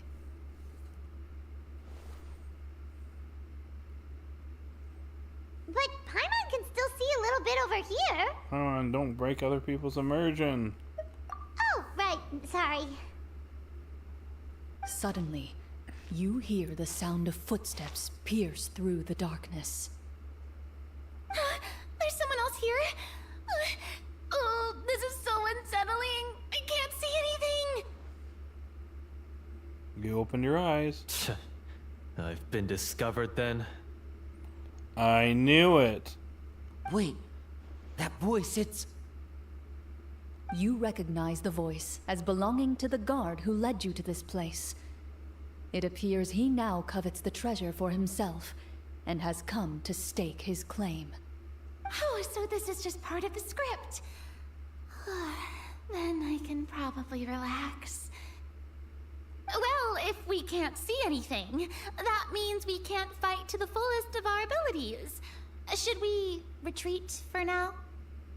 Judging by the way he's holding his sword, he must be a real Marechaussee hunter. But this isn't part of the script. So he isn't in on it then. Retreat? That's not the hunter way. If it's dark for us, then it's dark for him. We choose to fight. Your choice is noted. Please keep your eyes closed until I tell you the torches have been relit. This battle will be in the dark. You got it. Well then, let us begin.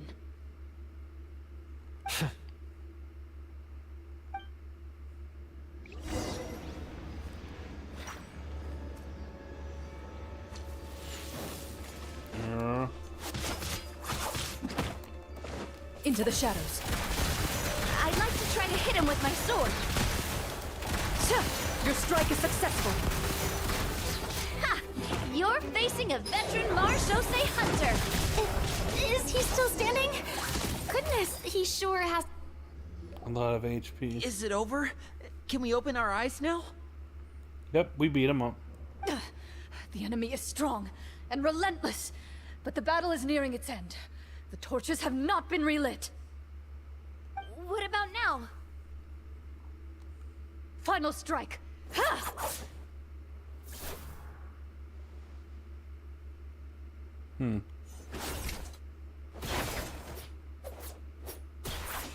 Oh. Oh, well, did we get him? Why isn't she answering? Clorinde? Warm fire flickers across the walls once more. Your vision is now clear. In an impressive display of courage, the four of you successfully defeat the uninvited guest. That look in his eyes. It's like he became an entirely different person as soon as I defeated him. Huh? Mr. Florian? Mr. Florian? Oh, wait. We're supposed to be role-playing. I should stay in character. Speak your name, guard. Why did you lead us here just to betray us? Is this treasure really more important to you than bringing peace to the kingdom? What kingdom? What peace? Those were nothing but lies!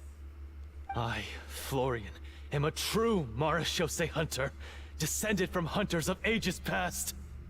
So he's also using his real name. Or, wait, was that the name of his character from the very beginning? Then I'm even more confused. If you truly are a Marechaussee hunter, shouldn't you want to help us just like you said before? Shouldn't we fight together for the sake of the people? What do you know? In this day and age, there's no glory to be had as a Marechaussee hunter. What's that supposed to mean? My skills were passed down to me by my father. We lived a life of obscurity in the remote wilderness. Still, he devoted everything he had to being a Marechaussee hunter. And what did he get in return? A life of poverty and pain. In a world that forgot all about him. When he died, not a single person came to mourn his passing. The Marechaussee hunters were the ones who saved this city. We're heroes. We deserved more recognition and respect than this. This ain't part of the script. He's actually trying to take revenge on Clorinde or something, I don't know. Is he talking about how no one in the capital seems to remember the hunters and their legacy? I didn't expect the script to contain this level of social criticism. No, it's for real. So that's why you want to take the treasure for yourself? You feel like you're owed fame and wealth? If you already knew where the treasure was located, why didn't you just come down here and take it? Because I still needed the final key. Only I a true knew it. Marechaussee hunter is capable of passing through this final door. As someone who sought to hurt others for his own gain, Florian lost that right long ago. Okay, but what is this treasure anyway? We've got all the keys, right? So can we just go in and take a look? You're sure you want to go in? We've been talking about it for so long. Of course we want to see what's inside. And we've already defeated Florian, right? So he won't try to take it from us anymore. Pesky brats. Watch yourself. But Then let's open the door together. All right. Your choice of action is confirmed.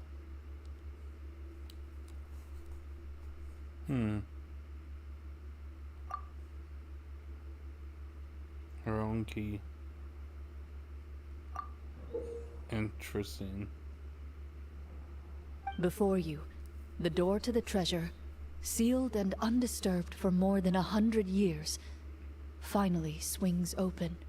You hear the shrill wail of the door hinge as it rotates for the first time after years of disuse, almost like a sleeping giant letting out an extended yawn. You get the impression that the secrets buried behind this door might be just as heavy as the sound you just heard. It's open! Come on, let's go in! Paimon wants to see what's inside! Yep. Me too! Really? What? Ugh, Uncovering hidden treasure is the most exciting part of adventuring. What do we have here? Uh-huh. A stone tablet? And some shabby weapons? Huh?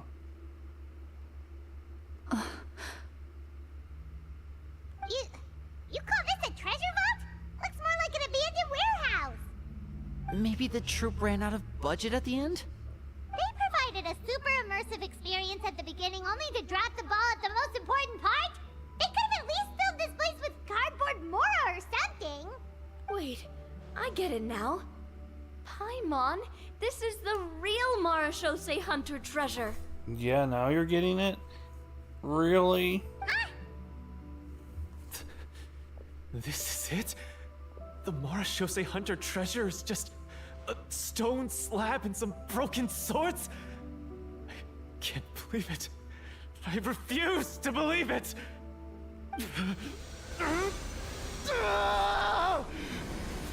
What? Whoa, are you okay? The Marashose hunter before you appears to suffer a serious mental breakdown. He needs to leave the room for a moment to collect himself. One of you seems to understand the significance of the treasure already. If the rest of you wish to follow suit, you may remain here in the meantime and explore your surroundings.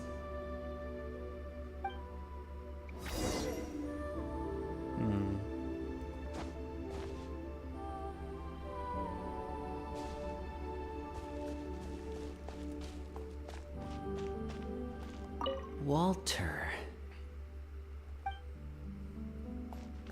What is the treasure supposed to be? Can I talk to myself? The names on the tablet. The old and broken weapons.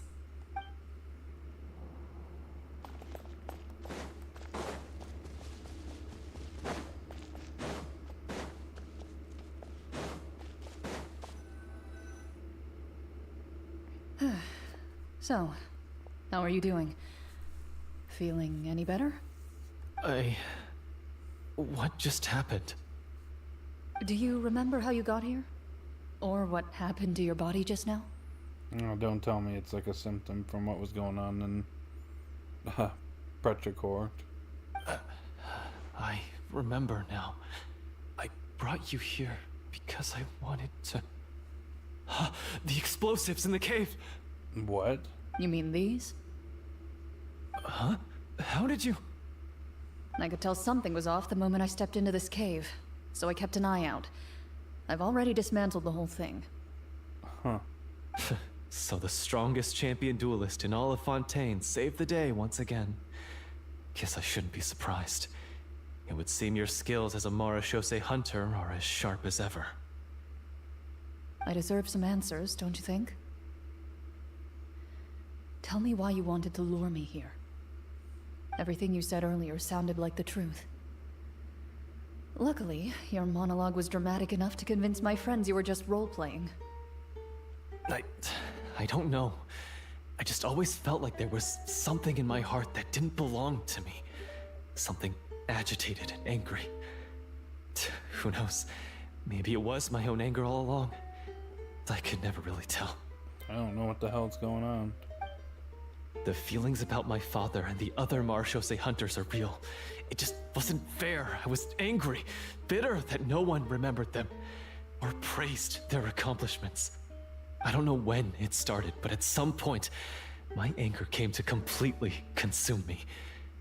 At that point, I remembered the legend my father used to tell me. The one about the treasure. But if the treasure was all you cared about, why plant all those explosives? Wouldn't they just destroy the treasure and bury you along with it? I can't remember. My head is a mess. It felt like there was this voice telling me to eliminate the hunters, but now it's gone. It's literally the same situation as in Petrichor. Literally. From your description, I suspect you were dealing with a Devorator. Devorator? Oh, your master, your father, I mean, never talked about it? It was a kind of monster that was active several centuries ago. No, I've heard of it. I'm just not sure why you suddenly... Wait, it can't be. The seal! The seal? What seal? My family has served as Marashose hunters for many generations. But the title and swordsmanship weren't the only things passed down over our line. There was a seal as well. For... My father instructed me to always watch over that seal and maintain it regularly. He said it had been passed down over a truly ancient age, and protecting it was our clan's most important duty. But I neglected that duty after he died. I finally decided to come down and check on it one day, and that's where my memories become fuzzy.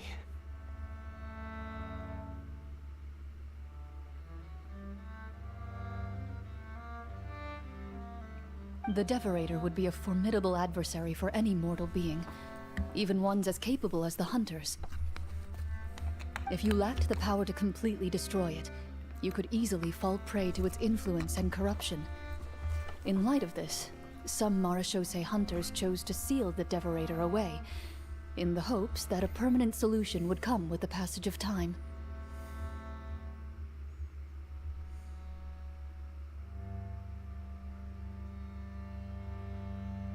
I heard it has the power to amplify the obsessions and desires in people's hearts, to the point where they overtake you entirely. It would seem I'm not just lacking in skill with a blade, but in mental fortitude as well.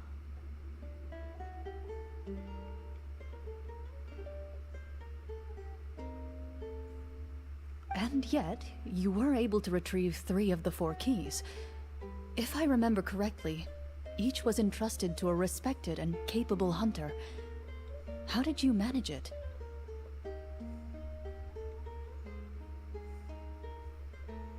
One of them belonged to my father. The second I stole from a different hunter. And the third... was one that I snatched while the person was on the way home from the tavern. I nearly died in that alley.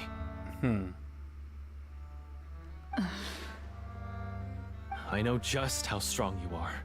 It's as clear as day to everyone in Fontaine.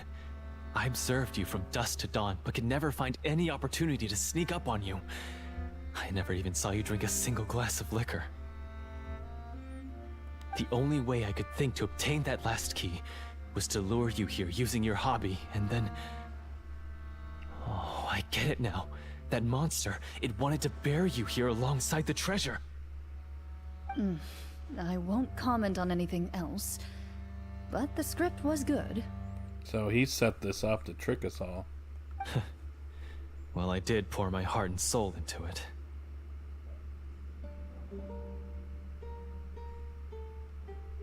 The stories my father used to tell me about the glory of the heroic Marashose hunters and how they came to be forgotten.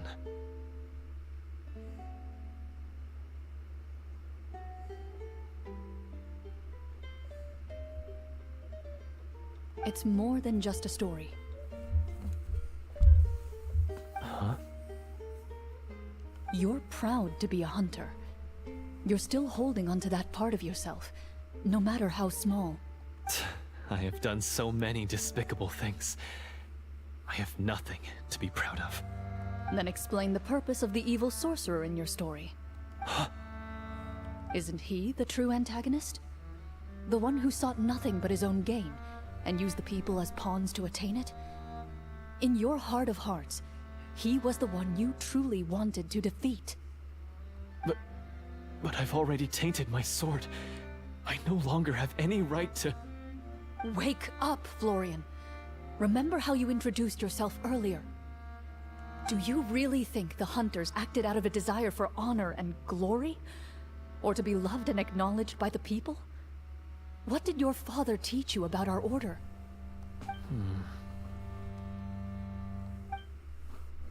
You do not wield your sword for yourself, but to protect those you serve. There's nothing special about a blade. It's the intentions of the wielder that matter above all else. Do you still not understand? even after seeing the treasure for yourself? The contents of that room, they represent the true legacy the hunters left behind. You're right. I am a Marashose hunter. It's time for me to redeem, no, to finally serve the people I vowed to protect all along. I don't know, I'm kind of unsure how I feel about this story quest now. I wouldn't be so quick to push aside the need for redemption. I know. That's a charge I won't bother to defend myself against. Good. Then, come with me, and help me see the script through to the end. Huh? See the script through to the end? But there's no more script left. Nope, you're gonna have to make up stuff then, buddy. Never finished it, huh? No, I mean, I wrote the script with the sole purpose of luring you all here. There was no reason to write beyond this point. Then we'll just have to keep writing it. The evil sorcerer still needs to be defeated. You mean the Devorator? Are you saying I have to make up the rest of the script as we go along? Is that really so hard? You've already written most of it. Surely you can write an ending where the hunters win and justice prevails. I'll be there to help you too. You aren't afraid your party will fall into danger? I know what my friends are capable of, and they're all quite skilled. Besides, I need their help. Then, are you going to tell them the truth about all this? I don't intend to spoil the fun. Sometimes, protecting dreams and fantasies is more important than exposing the truth. Don't you think? Okay.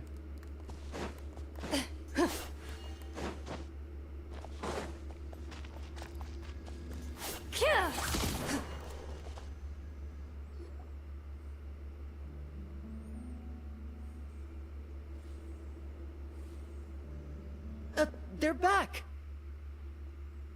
That took a while. Yeah. Ahem!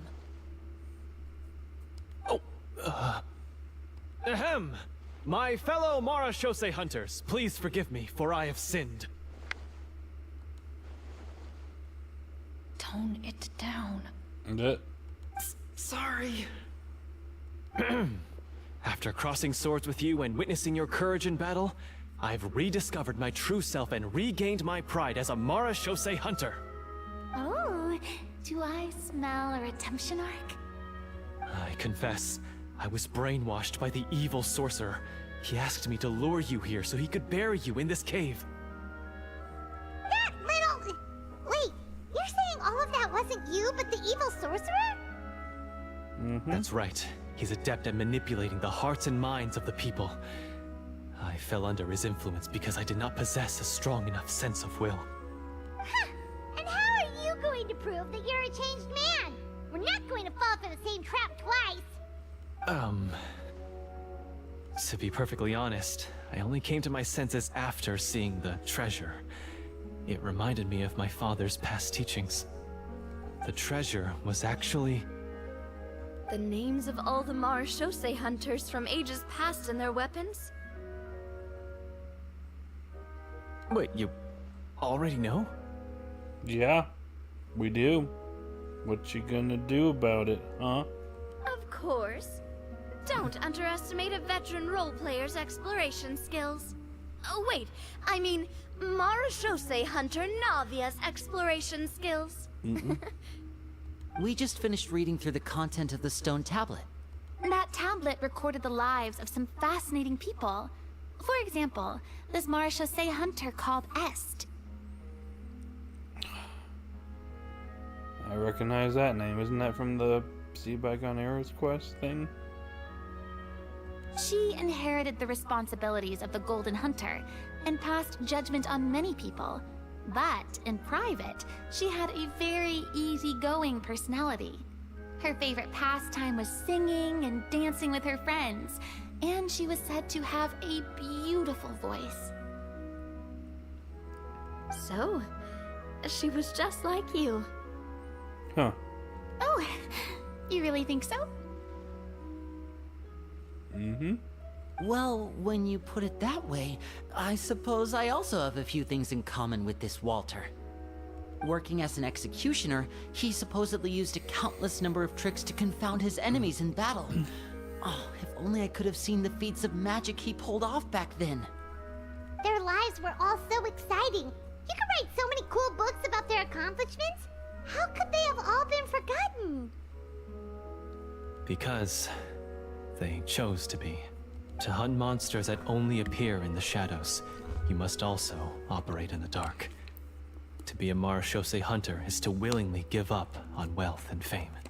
Then this stone tablet must have been left behind by their companions. That's right. Few marechaussee hunters ever revealed their identity to the public. They always protected the city from the shadows. The only time they spoke of their accomplishments would be at night, when they gathered with their fellow hunters in front of the bonfire to share stories of the monsters slain by their hand. So, this tablet was created not so that the hunters would be remembered by the people, but so that they would be remembered by each other. No wonder this place was so well hidden. You regard the stone tablet in solemn silence. The names of your comrades etched onto its surface serve as a reminder that you are never truly alone. The tablet proves that, although a hunter walks a shrouded path, it is not a solitary one. There will always be those who walk beside you, a fact that remains as true today as in ages long past. Their legacies shall continue to be passed down from generation to generation, as everlasting as the stone onto which their names are carved. Father, you once told me that I should seek out the treasure if I ever became lost. So this is what you wanted me to find. I've decided to trust you, Florian. Thank you, my friend. You are very kind. I implore you, everyone, please give me a chance to make up for all I've done. Allow me to fight alongside you and defeat the evil sorcerer that threatens the peace and prosperity of everyone in this kingdom. Well, I say we let you join. Sounds good to me too. Everyone makes mistakes. What matters is what you do to make up for them. I have no objections, but Mr. Florian, do you even know how to defeat the evil sorcerer? When he took over my mind, I gained some insight into his thoughts. Every time I thought of the treasure, he reacted with a strong sense of fear. Huh? He's afraid of the treasure? But there's nothing here except some broken weapons and the stone tablet. What if the secret's hidden inside these weapons? GM, permission to investigate.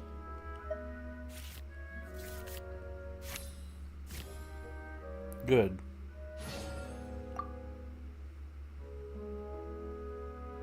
At first glance, the weapons appear absolutely ordinary. But as you observe them, you notice a faint energy emanating from within. These blades have slain countless monsters. Though it's been a long time since they were used in battle, their edges remain sharp, as if they're simply waiting for the next worthy hunter to carry on their legacy. So basically take these with us, right? I'll take this weapon, since it used to belong to Est. Maybe it'll find comfort in being held by someone who appreciates the arts. Ah, good idea. I'll take Mr. Walter's bow then. From one archer magician to another. Interesting, Lene. Paimon's gonna pick a cool weapon too!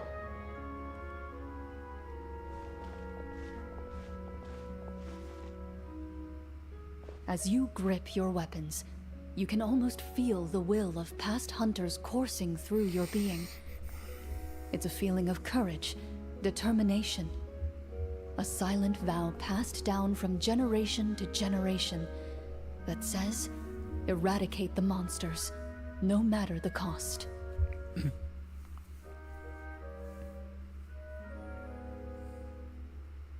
Mr. Florian, do you know where to find the evil sorcerer?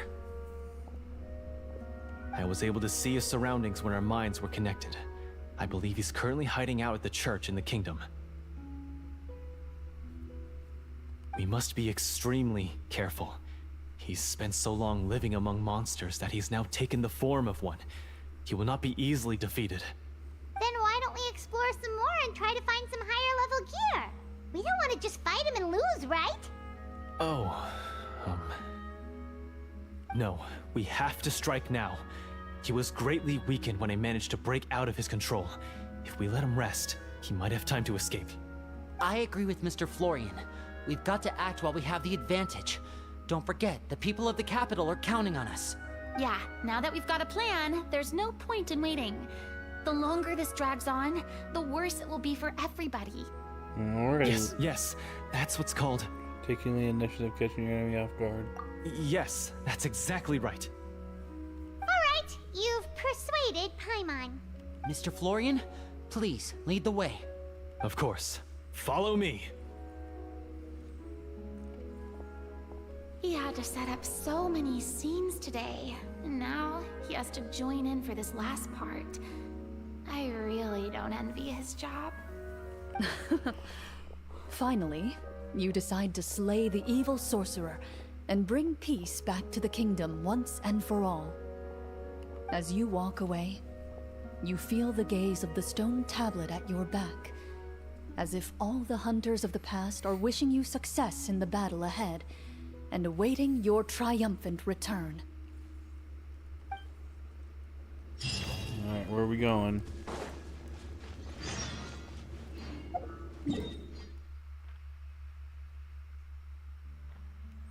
Dang, we're just flying around town.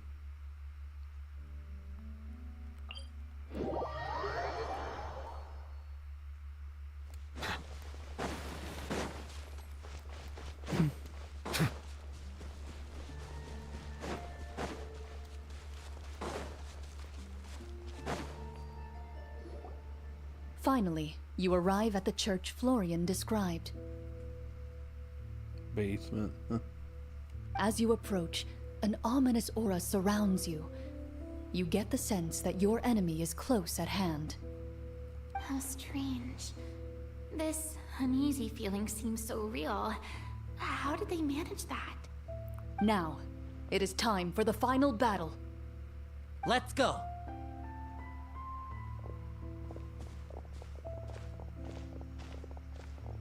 Florian, wait. What's wrong? I think you should wait outside. You've already been corrupted by the Devorator once. It could easily re-enter your mind and take control of your body. I don't think it's a good idea for you to be this close. If it corrupts you again, it's possible you might take on a new form entirely. That's exactly why I have to go. Why I should be at the very front. Don't you think you're taking this a little bit too seriously, bud? You mean... Yes. I intend to lure it into my body. Huh. That's too risky. If things get out of hand, I might have to kill you. Do you understand how dangerous this is? I understand, but if I do this, you'll have a clear and visible target. Wow. The Devorator will have a hard time passing up a chance to enter a body it knows how to control. You won't have to worry about any of your friends being taken over. You're not like me, Miss Clorinde. You're a just and powerful Marechaussee hunter. The monster broke free due to my error. It's only right that I shoulder the responsibility for its destruction. This is... something that I have to do. Consider it a duel to restore my honor. My only request is that you give it your all. I understand. Then, as a champion duelist, I hereby accept your request for a duel, and extend to you my most sincere regards. Thank you. The battle is now upon us. Let the Devorator once again tremble under the blade of the Marechaussee hunters.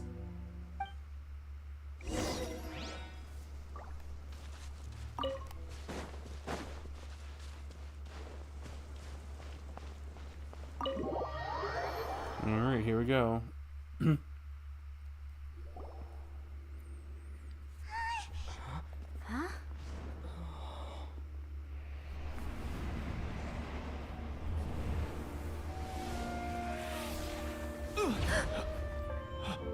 So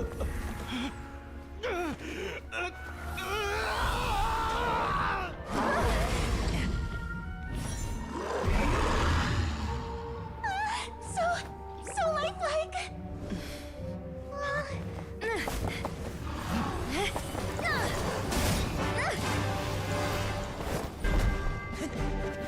Okay, cutscene.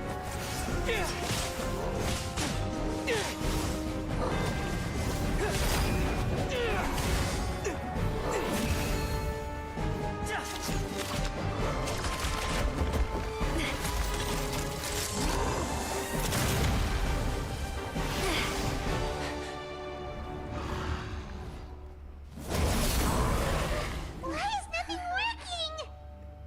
This foe is not invincible. You hold the treasure, the power to defeat it, in your own 2 hands. Oh boy. Treasure? You mean... The names. It's the Marechaussee Hunters' names. How are we supposed to... You forget, Paimon? There's still one skill we saved until the very end. Hunters fight not for fame, but to aid the people whenever they are summoned. Walter the Marechaussee Hunter, master of 1,000 tricks, executioner of the Phantom Hunters. I call for aid! Oh. Est, the Marechaussee Hunter, inheritor of Cassiodor's will, judge of the Shadow Hunters. Answer my call!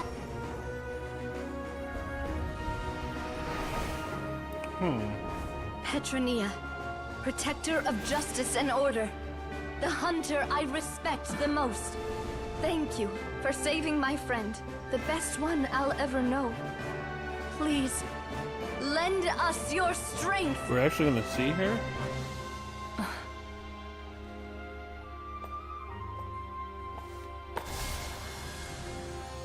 We have come to answer your summons.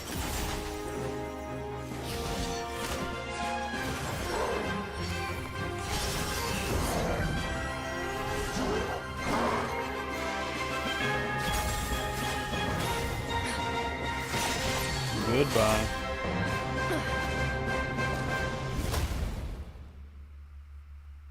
And so, the monsters were eradicated, and the sorcerer was defeated. Peace soon returned to the capital. Those in the court, manipulated by the sorcerer, also recognized the errors of their ways. Some remembered the names of the heroes who saved their kingdom, but others simply continued their lives none the wiser. Bro, Florian's dead. Why are we still role-playing? Such is the story of the Marechaussee Hunters. They pursue the phantoms in the darkness and exterminate all who pose a threat. They will always protect the city and those within it, even should all memory of their accomplishments be forgotten by the very people they serve. I am assuming we've finally reached the end of the script. Yes, you've reached one of the better endings. Well, that's good. It's a pretty solid story overall. I thought it was just an ordinary adventure at first, but the further we got into it, the more impressed I became with the production and the plot. That final battle especially. All the effects were super realistic. It was real. Oh, right. Yeah, totally. That's a really good point. I never expected the weapons we picked up from that vault would have that kind of effect. Yeah, mine nearly scared the daylights out of me when it started glowing. I took a good look at it after we got out, but I don't think it ever lit up again.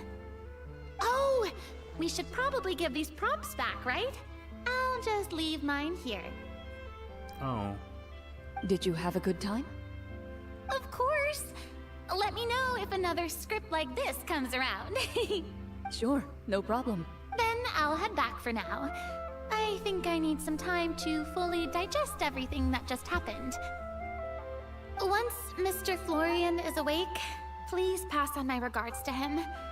He must be extremely exhausted to have passed out cold like that. Bro. No, wait, he's breathing. You're right. He's had a lot to deal with. Well, other time. Toodaloo!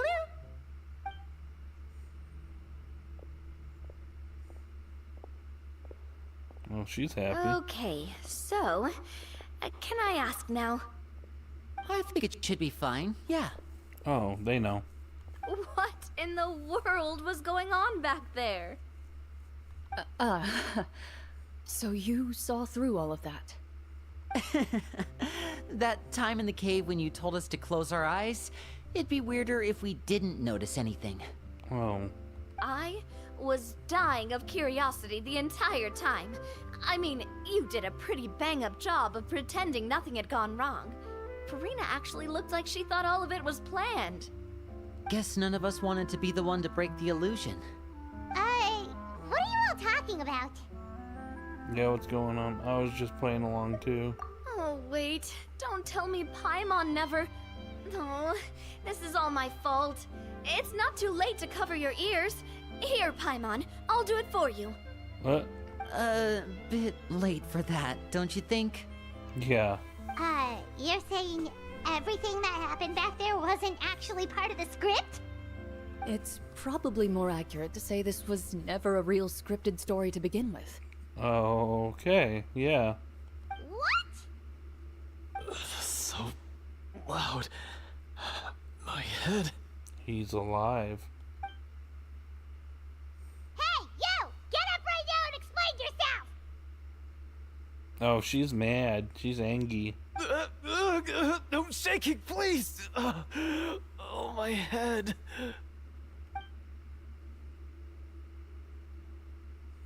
Did Paimon just hear that right? You guys made up that whole last part on the spot? It's not nice to lie to people, but Paimon's gotta admit, that was a really good story, Florian. Oh, and nice improvisation, Clorinde!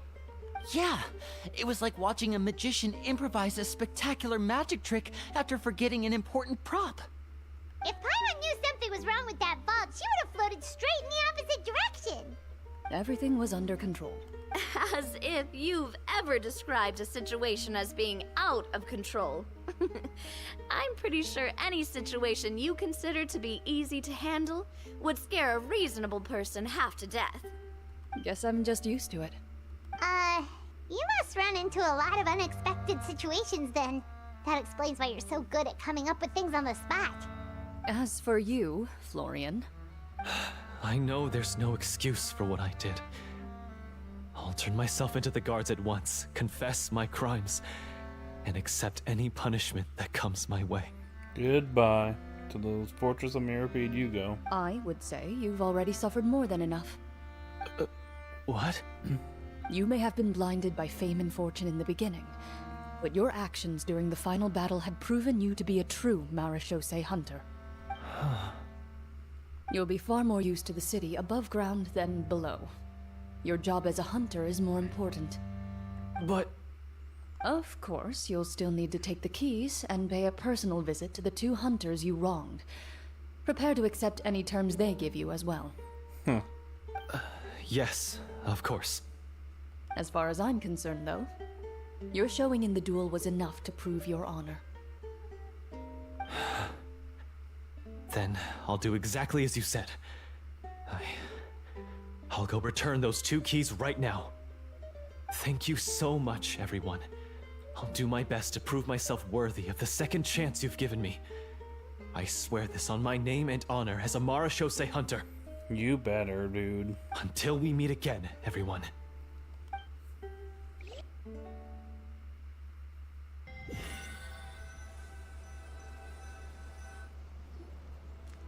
How much longer is this?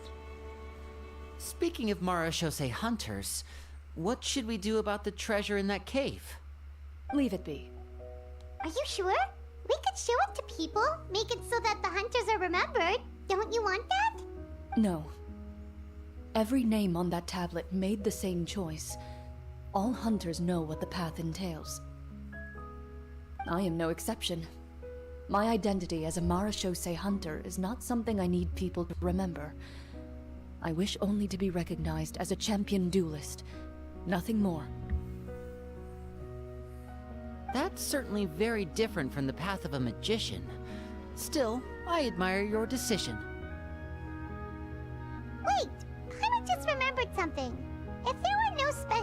sparks involved. Why did our weapons begin to glow during the battle? That's because the Marachose hunters of ages past would often imbue their weapons with special enchantments to suppress the monsters. Whenever a monster was nearby, their weapons would start to glow. Interesting. Oh, so that's why they had an effect on that guy near the end. I really thought the summons were doing all the work. Well, I'm sure the summons were a part of it too. Oh? How so? This particular devorator probably hailed from the same era as the hunters we saw in the room. The names you recited all belonged to the bravest hunters. Countless monsters fell to their blades. That's likely why the devorator visibly reacted when you said them out loud. So the names held the power all along.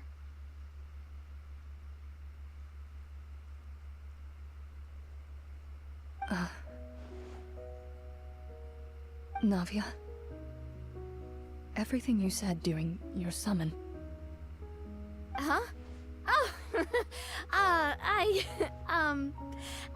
meant what I said. I mean, it was true to my character, so yeah, I'm glad you heard it. Just don't make me repeat myself. It's embarrassing. Yeah, that's funny. I really appreciated those words. All right. Don't get all sentimental on me.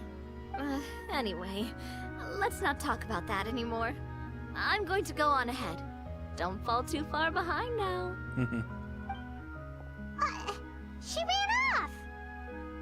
I should probably head back as well. This story was truly incredible.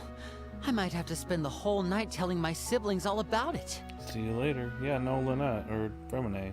Dang it. Goodbye.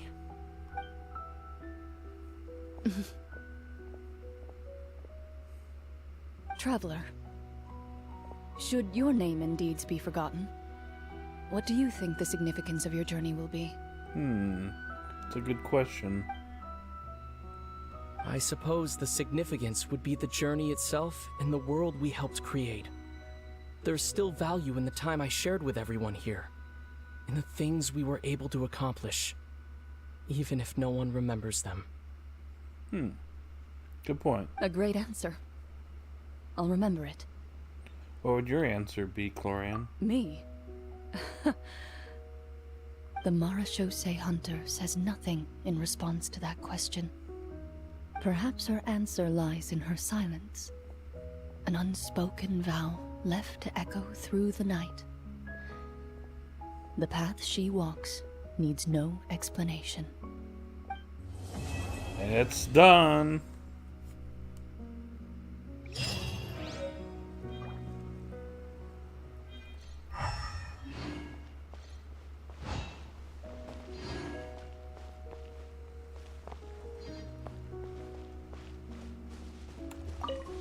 Clorinde doesn't happen to be nearby, does she? Where are we, by the way?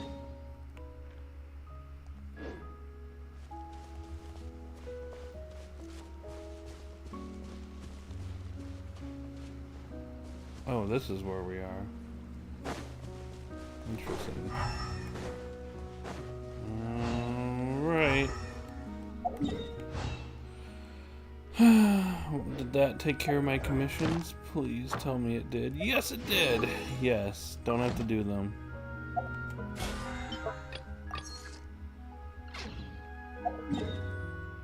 Let's go back into town.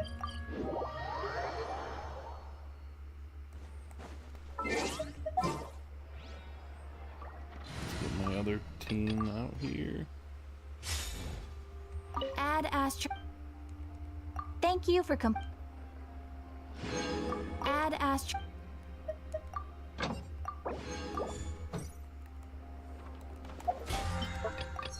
Alright.